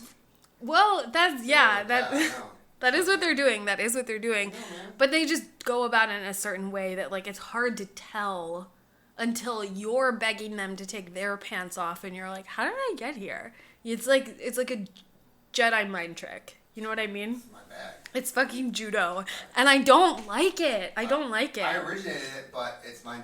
Mine's genuine though. I'm just scared of vaginas. Well, we would hang out and we would like talk about our exes a lot. He like got dumped right after New Year's, and we were just friends before that, and we would hang out. But like after he got dumped, then he would talk about his ex all the time, and then I would talk about my ex all the time, and he'd say all of these things to me that were like pseudo grooming, You know what I mean? He like told me that he would tell me things that he didn't like about his ex that he like wanted in like a future partner. And I think that he was only telling me this stuff because like he wanted me to know because he knew at some point that we were going to hook up. Like, why would he tell me that he didn't like his ex to shave her like that she didn't shave her legs? Unless he cared for me to know that, you know, and like I don't know. I guess that doesn't really necessarily make you not a feminist. It's more of like a preference thing, but at the same time, it's a fucking thin line, you know? And like I did feel like it was intentional, like the stuff that he shared with me. And it's like I thought we were really close friends until we started fucking, and then I found out that it was more of like Feminism is dictated by proximity. sure. Yeah. Absolutely. Like I want to respect you until I want to fuck you. Right. Well, That's why I have a hard time. well, but then it ended really weirdly though with Dan because like I had sort of changed at that point and was more upfront with how crazy I was in general with people, but also like with him, I would say really obnoxious, like objectifying stuff like towards him, and I was really kind of like pushy about sex with him. Like the first time we had sex, we like took a bunch of Molly and then like had crazy sex all night. And the second time we had sex, we like took a bunch of acid and then like had like sex all night, but like ended up spending a lot of time like talking. As you do. Yeah, more talking than like the crazy sex. But then, you know, we would like hang out and hook up, and it was just kind of like he was kind of weird about sex, like not super forward, so it was like I would always be the one who would have to like initiate. Insinuate. I'm sorry. Yeah, whatever, you know. But it was just kind of like it was weird, and I responded to taking on that role by like sort of being, I was like an asshole about it, and I would just like say really crass things to him, and I thought I was being funny, and I thought that he thought it was funny and cute. But it turns out he did not feel that way, and he felt objectified. But also, like, every girl who takes charge does that. Yeah. And the reason you do that is because that's what we taught you. Well, and that's kind of how I felt like it was, is because we would never, like, talk about... He would never talk about having sex, and we would always, like, call it, like, a massage. You know? It'd be like, do you want to back rub? And then, like, that would turn into sex. Like, you want me to rub them guts? That's what I thought it was. No, you're so gross. I know. No. I'm sorry. No, it's like, do you want to... It would be I like, know, do you I want to mean, back rub? You I know? forgot that you guys are like high school dating. Yeah, what? It forgot. did feel like high school. Well, and... I date whores. Well, so and- I don't deal with this shit. like we hooked up for a couple of months, and like I never slept over at his place, you know. We would never like kiss. It was all this like really peculiar stuff that was just so unusual for me. But it turns out that he never really liked me that much anyways. He dumped me pretty quickly as soon as I it was clear that I was like, hey, we've hooked up like a bunch of times, like, are we doing this? Put a label on it. Well, not even a label, but I'm like, are we gonna... Where are we going? Are we doing it or are we not doing it? You know what I mean? Can I just call you and like for a booty call, or like, or like, are we just gonna like dance So around? What you want is your labelless label. You want to label it without labeling it. Well, I wanted to like date him, and then he made it seem like we would date, and then he very abruptly was kind of like, oh no, I never want to see you again.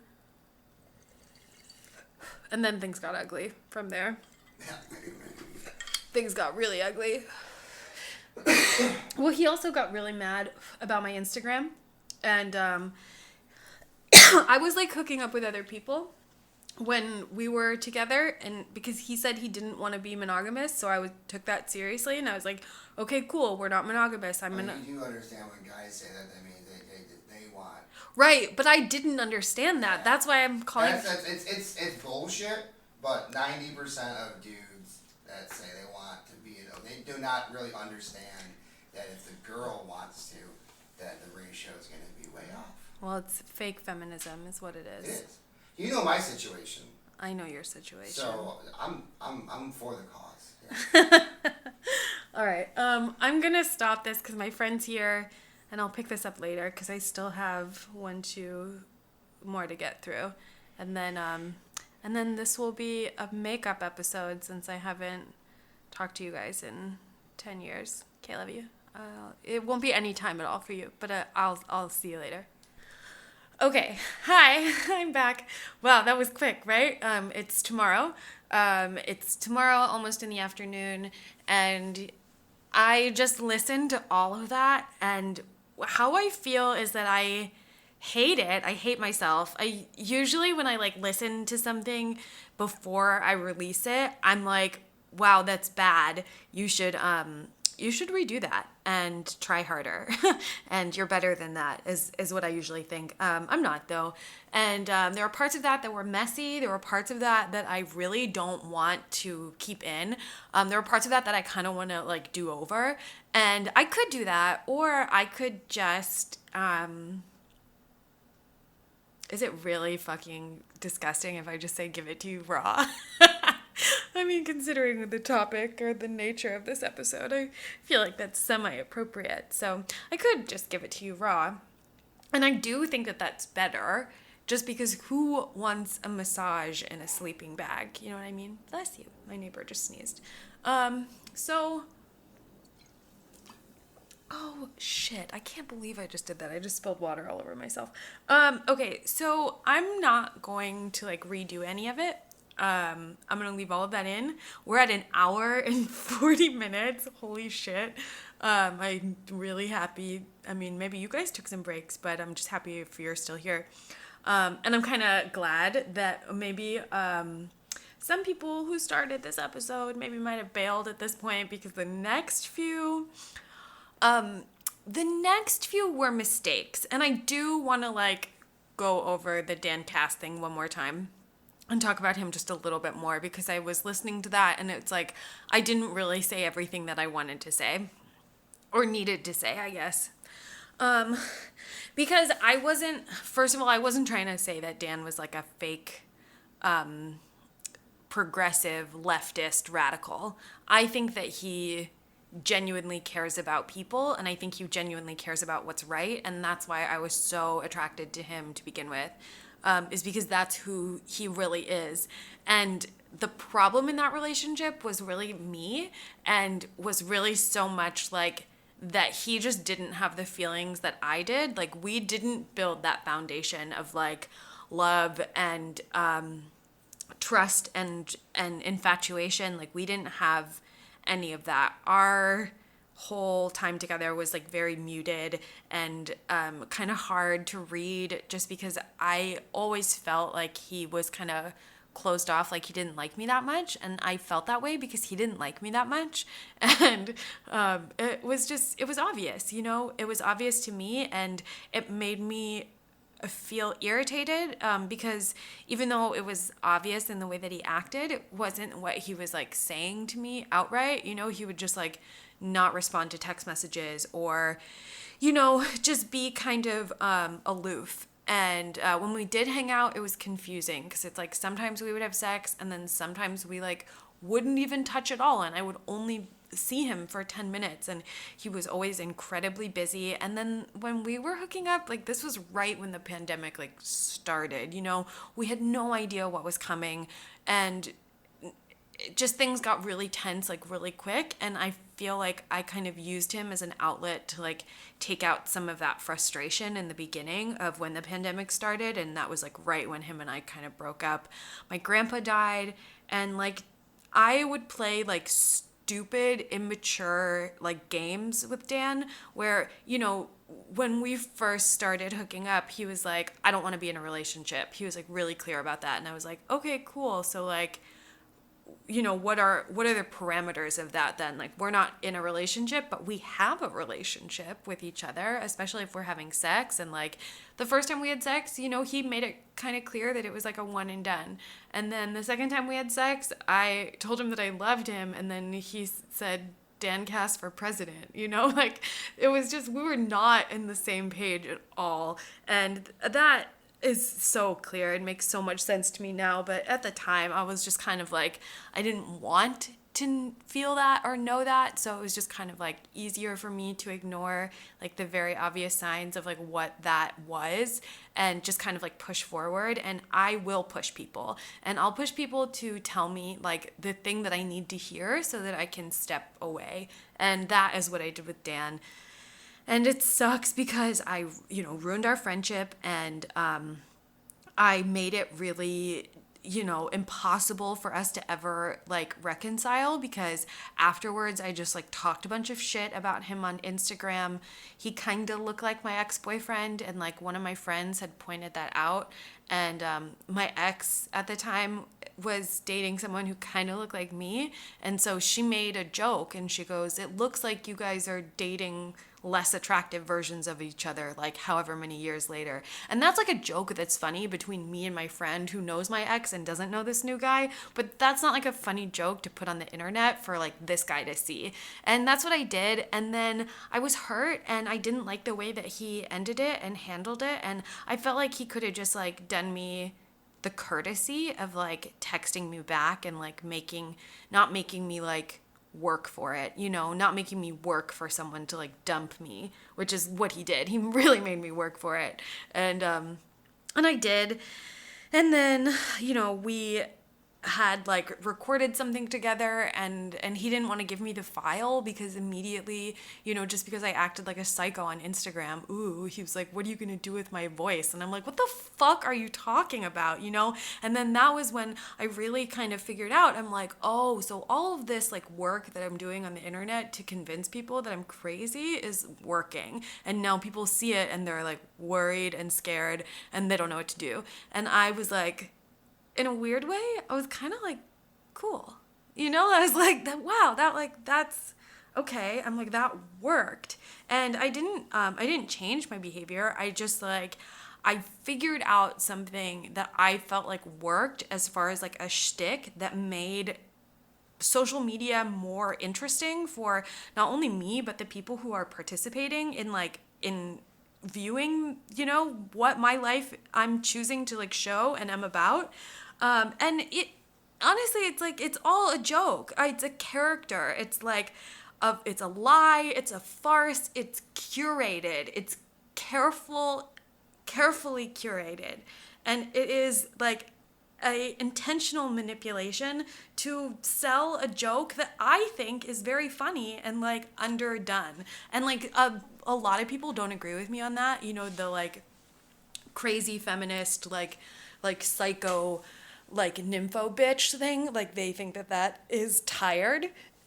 Some people think that that's tired already, but I think that my version is good because people tell me that I'm funny all the time, and people tell me that they love my social media all the time. And it's like, it sucks that people like Dan Cass really end up being the ones who like suffer the most, because he's like a nice person. He's a private person. He's someone who cares about like his relationships and making them like good, I guess. And when they're not, he's like,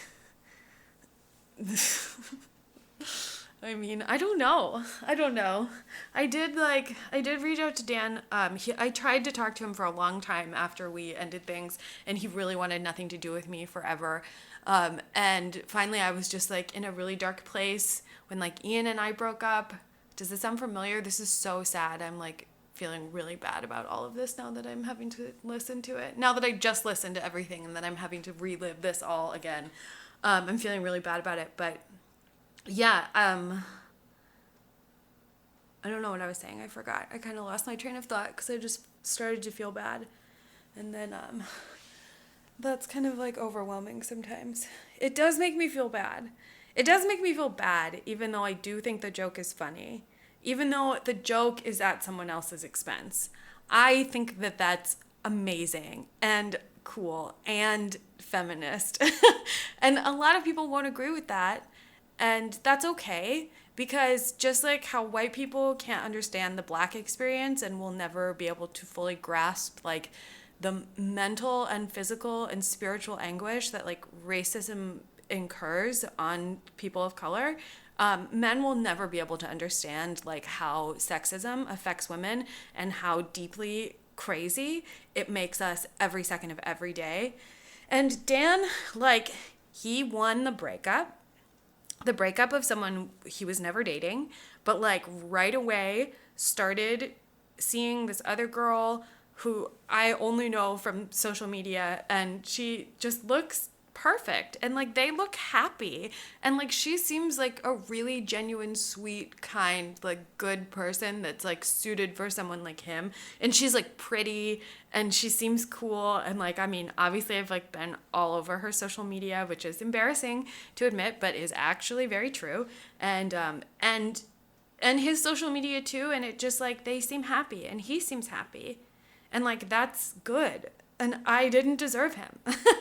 I really didn't. And like it sucked because I feel like things could have been different between us, but the thing is, it's like he didn't want that, and I acted like a brat. And you know, when someone rejects you, it's just like it's hard to act appropriately. It takes a lot of fucking grace and dignity that I don't have. Genuinely, my mother didn't love me. I don't have that. Nobody taught me how to behave that way. And I never learned. And for a long time, I never had to, because my relationships were based on like manipulation and something more insidious. You know, it was like my first boyfriend really just wanted sex because he was like a pedophile, and I was so much younger. And my second boyfriend just wanted like money because he was like gay, and I was like a target, a mark for him to like use. And then after that, then it was just these comics. That was my only experience as like a woman in relationships and like in the world and like having sex and like being a person. Like those are my experiences, you know? So, and then to follow that up with like all of this is just kind of like, I mean, I guess it kind of makes sense that I acted like a fool and like fucked a bunch of idiots and made a lot of mistakes and, you know, regret these relationships. You know, I regret sleeping with Jamal. I regret sleeping with Tim. I regret sleeping with Dan, just because that, you know, was great and fun, but ended up like hurting me in the end, and really wasn't worth like we could still be friends, you know? We could still be friends if we never crossed that line. And I feel like I would have loved to keep him as a friend, you know? Same with Tim.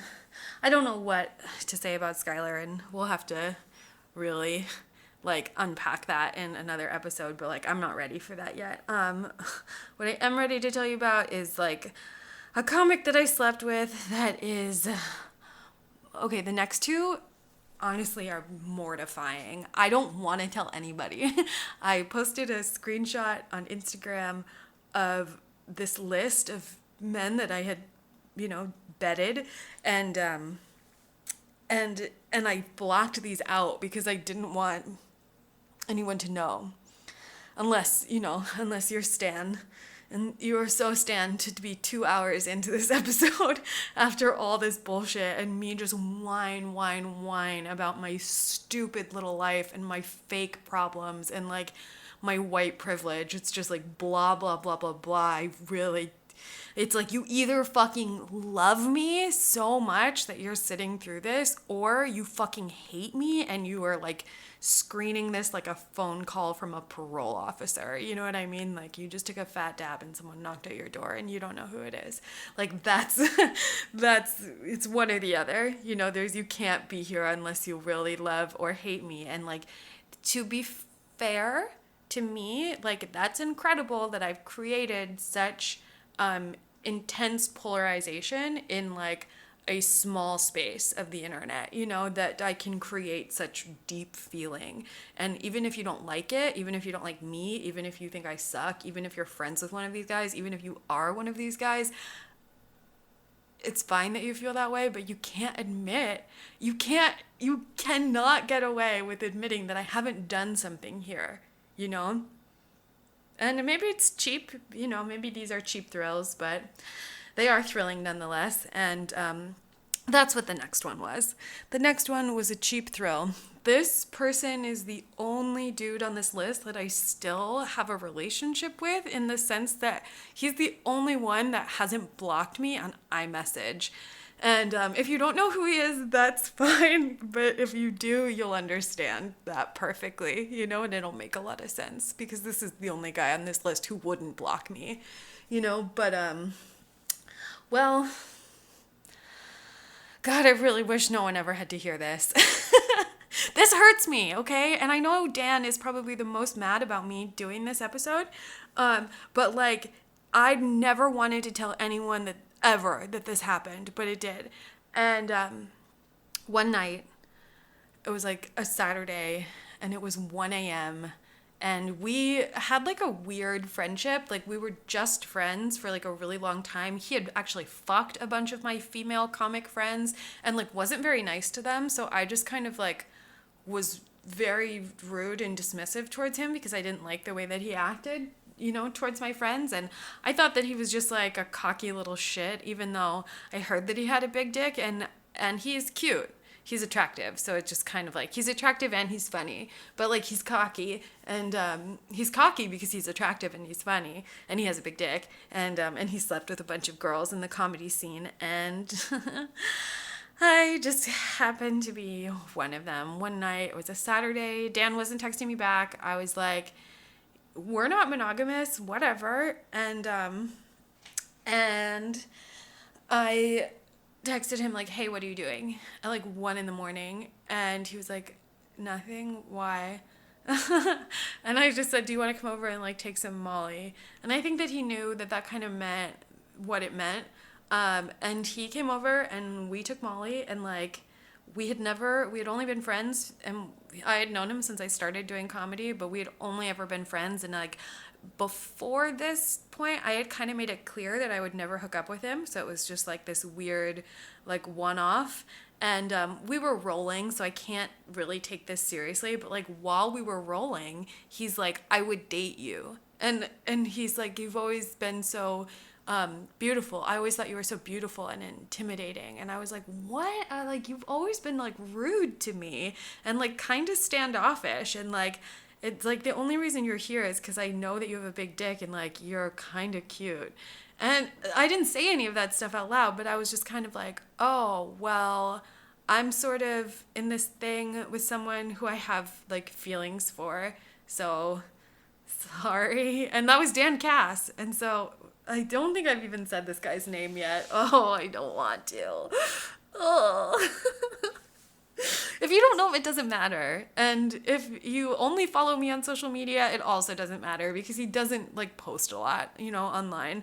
But his name is Sam Prickett, and that's all I'll say about that. We had sex once, and it was a mistake.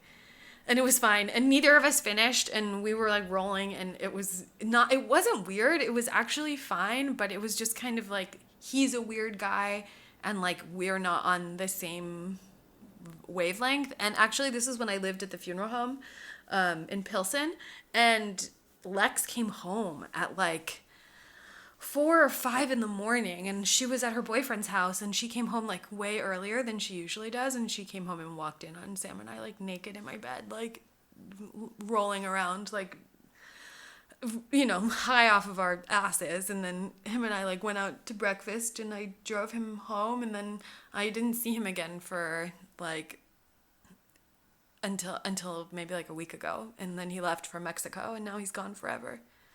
And when I saw him, we didn't like have sex or anything. We just hung out, and he like slept over, but he like slept in like a different bed.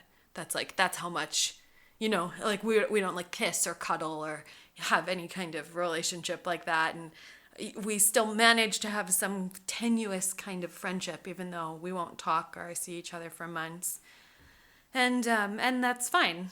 You know, it just like, I guess part of this journey, you know, in the last year since like Skylar especially, was just like me learning that like love and sex were not mutually exclusive. And I've had sex with other people that are not comics like over this span of time, and like have learned even more about myself like through that.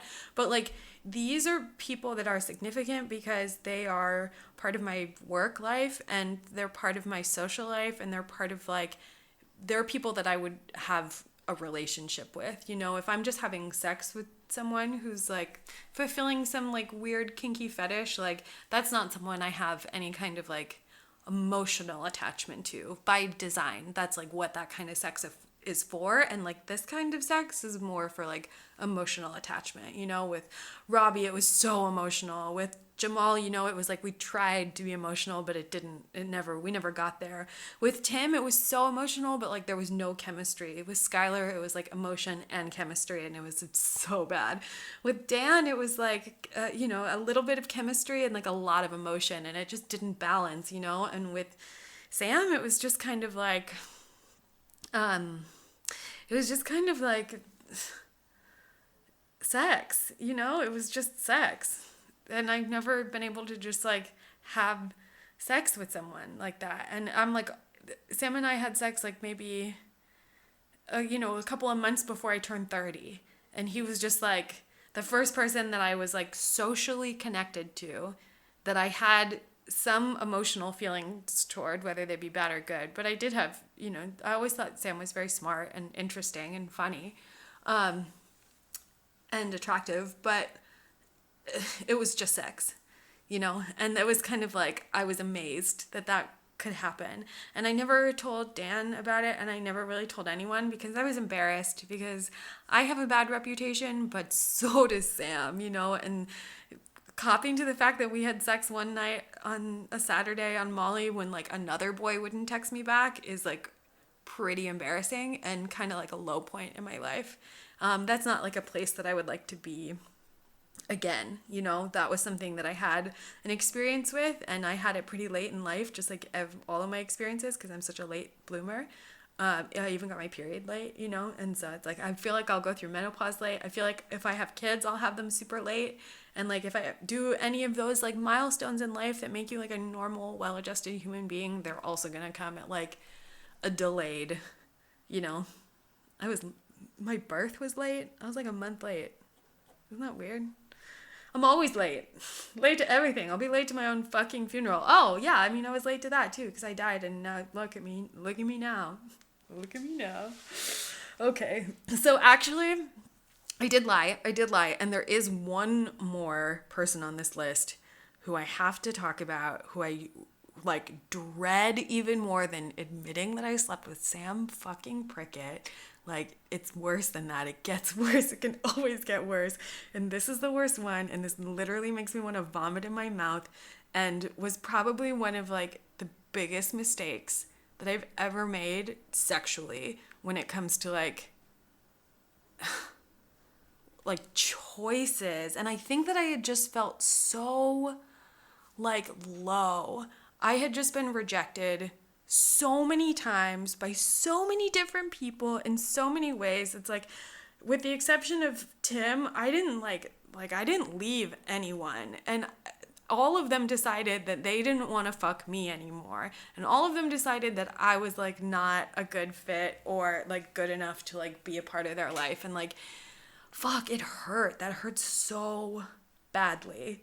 But then there's like situations like this where you're really low and you're vulnerable, and then there are men who are out there who are going to like take advantage of you when you're like in that place. Like when you feel bad about yourself, there's always going to be some guy who's like, I'll take the place of these bad feelings in exchange for sex.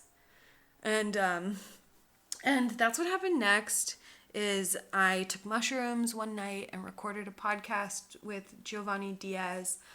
I recorded a podcast and I took mushrooms this one night. Yeah, I'm such a fucking genius podcaster.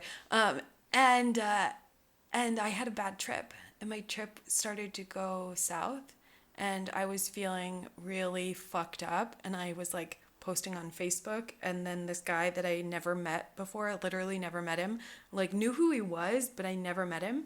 I saw him at the Laugh Factory holiday party once, but we never said hello to each other, so that doesn't really count. But this guy that I didn't know slid into my DMs and took it upon himself to be like, you're having a bad trip? Let me like help you like get through this, because like you're gonna be fine, and like I don't know you, but I've seen your posts and I like care about you. And I just thought that that was like so interesting and weird because I was like, you've seen my posts? You mean like all the crazy shit that I say about men and sex and my exes and life and feelings and lies and weird things? Like you've seen my posts and you think I'm good? It was very strange. It was really strange. But you know, that was the ad that he was selling, and I was like, yeah, sure. And we're in quarantine, and it turns out that he's like drinking himself to death, basically. And it was just like, so it was like both of us like being like really desperate for contact, you know, and for something exciting and new when you like can't go out and like see people, and when you can't go and do anything normal. And all of the protests were like happening around this time, and I had just moved into my own place, and he was kind of just like there, like in my phone and in my DMs a lot, and I didn't know him, you know, and so like I didn't know that he was drinking himself to death. I was just kind of like living my life, and he was like drunk all day and just like, you know, shooting me messages. And so like, of course, in his like drunken stupor, he's gonna like see like the crazy shit that I put on the internet and think like, yeah, this chick's all right, you know? And it was his mistake, but you know, takes two to tango, you know? And I definitely, just another example of me like handling everything so well. It's just amazing. It's like I should teach a class or something, you know, at like how to deal. Would you pay for that? Do you think anyone would pay for that? Would that be like Caroline Calloway's situation, and I'd have to give everyone their money back afterwards? But like, what if they all listen to the podcast and they're like, yeah, I want to know what she knows. and then it would be like, oh, it's nothing. Oh, she's never learned a lesson in her goddamn life. Okay. Anyways, I lied to a cop today. Whatever. Whatever. So, the last one, I knew this guy because I knew someone that he used to date. And I didn't even know her. I was friends with her old roommate, but I thought she was a bad person. And I won't say her name because that's rude, but everyone will know who I'm talking about once I say his name. But I fucked Zach Deitch. Oh, ugh. Oh God, it was so bad. The sex was so bad, but like the whole situation was so bad. It's very clear to me that like not only does he have a lot of like addiction and grief and like anger issues, but like he clearly has like borderline personality disorder, like undiagnosed. And like, who am I to diagnose someone? Well, I'm someone who has borderline personality disorder, so like it takes one to know one, I guess. I've read a lot about it. I know about it intimately because it is a very real like mental illness that I live with every single day. And I'm just telling you that like no one's diagnosed him yet, but like that's what his deal is. And as I know, those people are incredibly hard to date, love, be romantically close with, have any kind of like stable relationship with, because there's just a lot of like tension built up around trauma responses. And that was evident in like the first like 2 weeks of him and I like just texting, is that like I knew that that's where he was coming from, but I was also like so desperate and like in such a weird place. And I, you know, had a weird experience at my old house. You guys know I ended up sleeping with one of my roommates at that funeral home, and like that ended really badly. And one of those guys, actually the one I was sleeping with, was an alcoholic and like suffering deeply from that. And that was like my childhood trauma. And I had to like run out of that situation that, you know, I like wasn't in a stable place and like wasn't ready to like leave, but I didn't have a choice. I had to like suck it up and like not like eat food for a week so that I could like afford a security deposit and first month's rent on top of paying my rent at my old place so that I could get out of there and get into a place where I felt like safe. And you know, I'm in quarantine now, so it's like I never get to leave, so I just have to be somewhere that I'm like good. And I was not good at that place, and then I moved into this new place, and then right when I moved in there, I was like, yeah, I should fuck this guy that I've never met, who used to fuck someone who I think is a bad person, who is probably dealing with some really serious shit, like I don't know if I can get in trouble with like HIPAA for saying this, but he went to the hospital. He drank so much, and that was how we like, you know, and then it's COVID, and that's like how we're getting to know each other. Like we haven't even met yet, and he has to go to the hospital for alcohol poisoning. And then like less than 3 days later, we have sex. Right? I mean, of course, like that's going to be the worst scenario for everyone involved. It was bad for him. It was bad for me. I was like pretty snotty right afterwards because it was bad for him and bad for me, and then we hung out and we just had like a conversation, and the conversation was me asking him like why he had been in a relationship with this person for so long, and like trying to really have like an emotional breakdown with him of like, you know, like what his values were, what his like thoughts on life are, what's important to him, like what does he think is like acceptable and unacceptable. And it's just like the conversation that you have when you are getting to know someone and figure them out. Unfortunately, we had to have this after the hospital, after the alcohol poisoning, after the first time we had sex, and it was just so clear that like we were not a good fit, and we were different people, and we cared about different stuff, and like it was clear that like based off of what he was saying, it was clear I wasn't going to be able to have a lot of respect for him. And I think that he could sense that, and he kind of like freaked out and had a meltdown and was just kind of like, are we okay? Like really like made me feel so uncomfortable. And then we had sex like after that. I like fell asleep, and we were like watching TV, and I fell asleep, and he like woke me up like mid like snooze to fuck me, because I think on some subconscious level he knew that like we were never gonna see each other again, you know. And like he even said that at the end of like the weird conversation that we had. He's like, are we okay? Are we ever gonna see each other? Are you completely done with me? Like he said that to me. That's usually what I'm like to somebody else. So it was weird having like the shoe on the other foot, and I was just kind of like fully the way everyone is with me, which is like a full stop lie. And I was like, no, this is fine. Like, we're so good. Like, don't even worry about it, you know? But at the same time, me fully knowing that I'm never, ever, ever, ever gonna see this person again. And then I did end up seeing him one more time, but it was literally just to fight.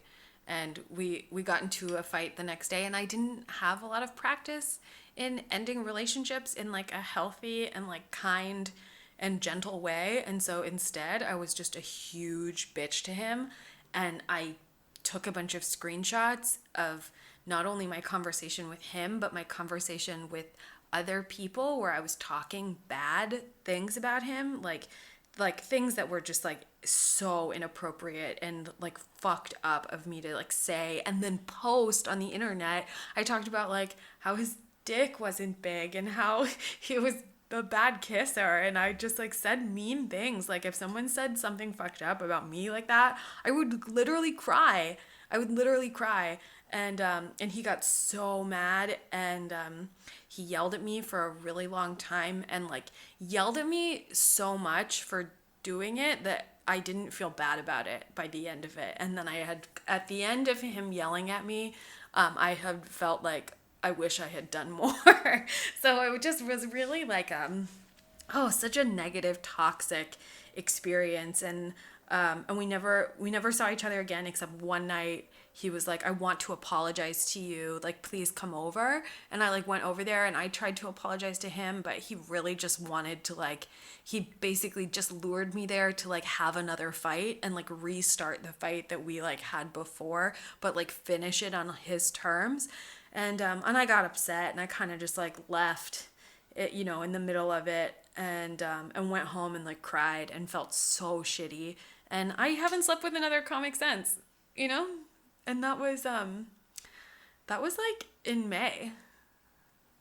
And I don't know if I ever will sleep with another comic. I really feel like maybe the more accurate statement would be like, I don't know if another comic would sleep with me because I have a pretty horrible reputation.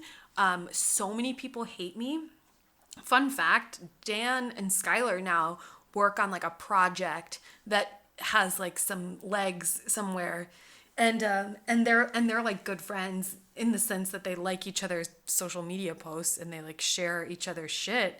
And so it's like crazy because it's like these two men that I've had like really intimate experiences with and like loved, like Dan and Skylar out of all of them. I mean, really, Robbie. But like Dan, Skylar, and Robbie did I really have like the most sincerely and intense like feelings for. And Dan and Skylar are just, they're Eskimo brothers, but they think that they're friends. But that's cute that they're like, whatever they're doing, I think Skylar's a bad person, but Dan thinks I'm a bad person, and I think Dan's a good person. So what do you know about anything, really?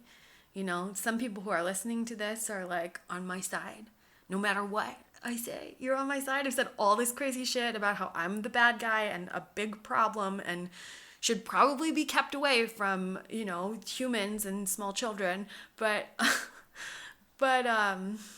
you still like love me and like take my side, and then some people are listening to this and they're like, oh God, this wench, why won't she ever shut up? Like, this is so desperate and so attention seeking. And like, I get that, but you don't get what I'm doing, so that's okay. We can all just like agree to disagree, even though that's so hard for men to like do. They cannot accept that like someone else, particularly a woman, can still disagree with them just because they feel differently about a situation. I can just like feel how I feel about whatever the fuck I feel it about. And then those are just my feelings. And then I can do whatever I want with them. And a lot of men really don't like that. They do not think that should be allowed. And then they're so shocked when we express ourselves, and because it's not always pretty. It's not always going to look the way that you want it to look or be framed in the light that you want to be seen as. And that is difficult. It's difficult, but if you agree to this call of being an artist, then you're agreeing to opening yourself up to that criticism. And people criticize me left and right, babe, and I could care less.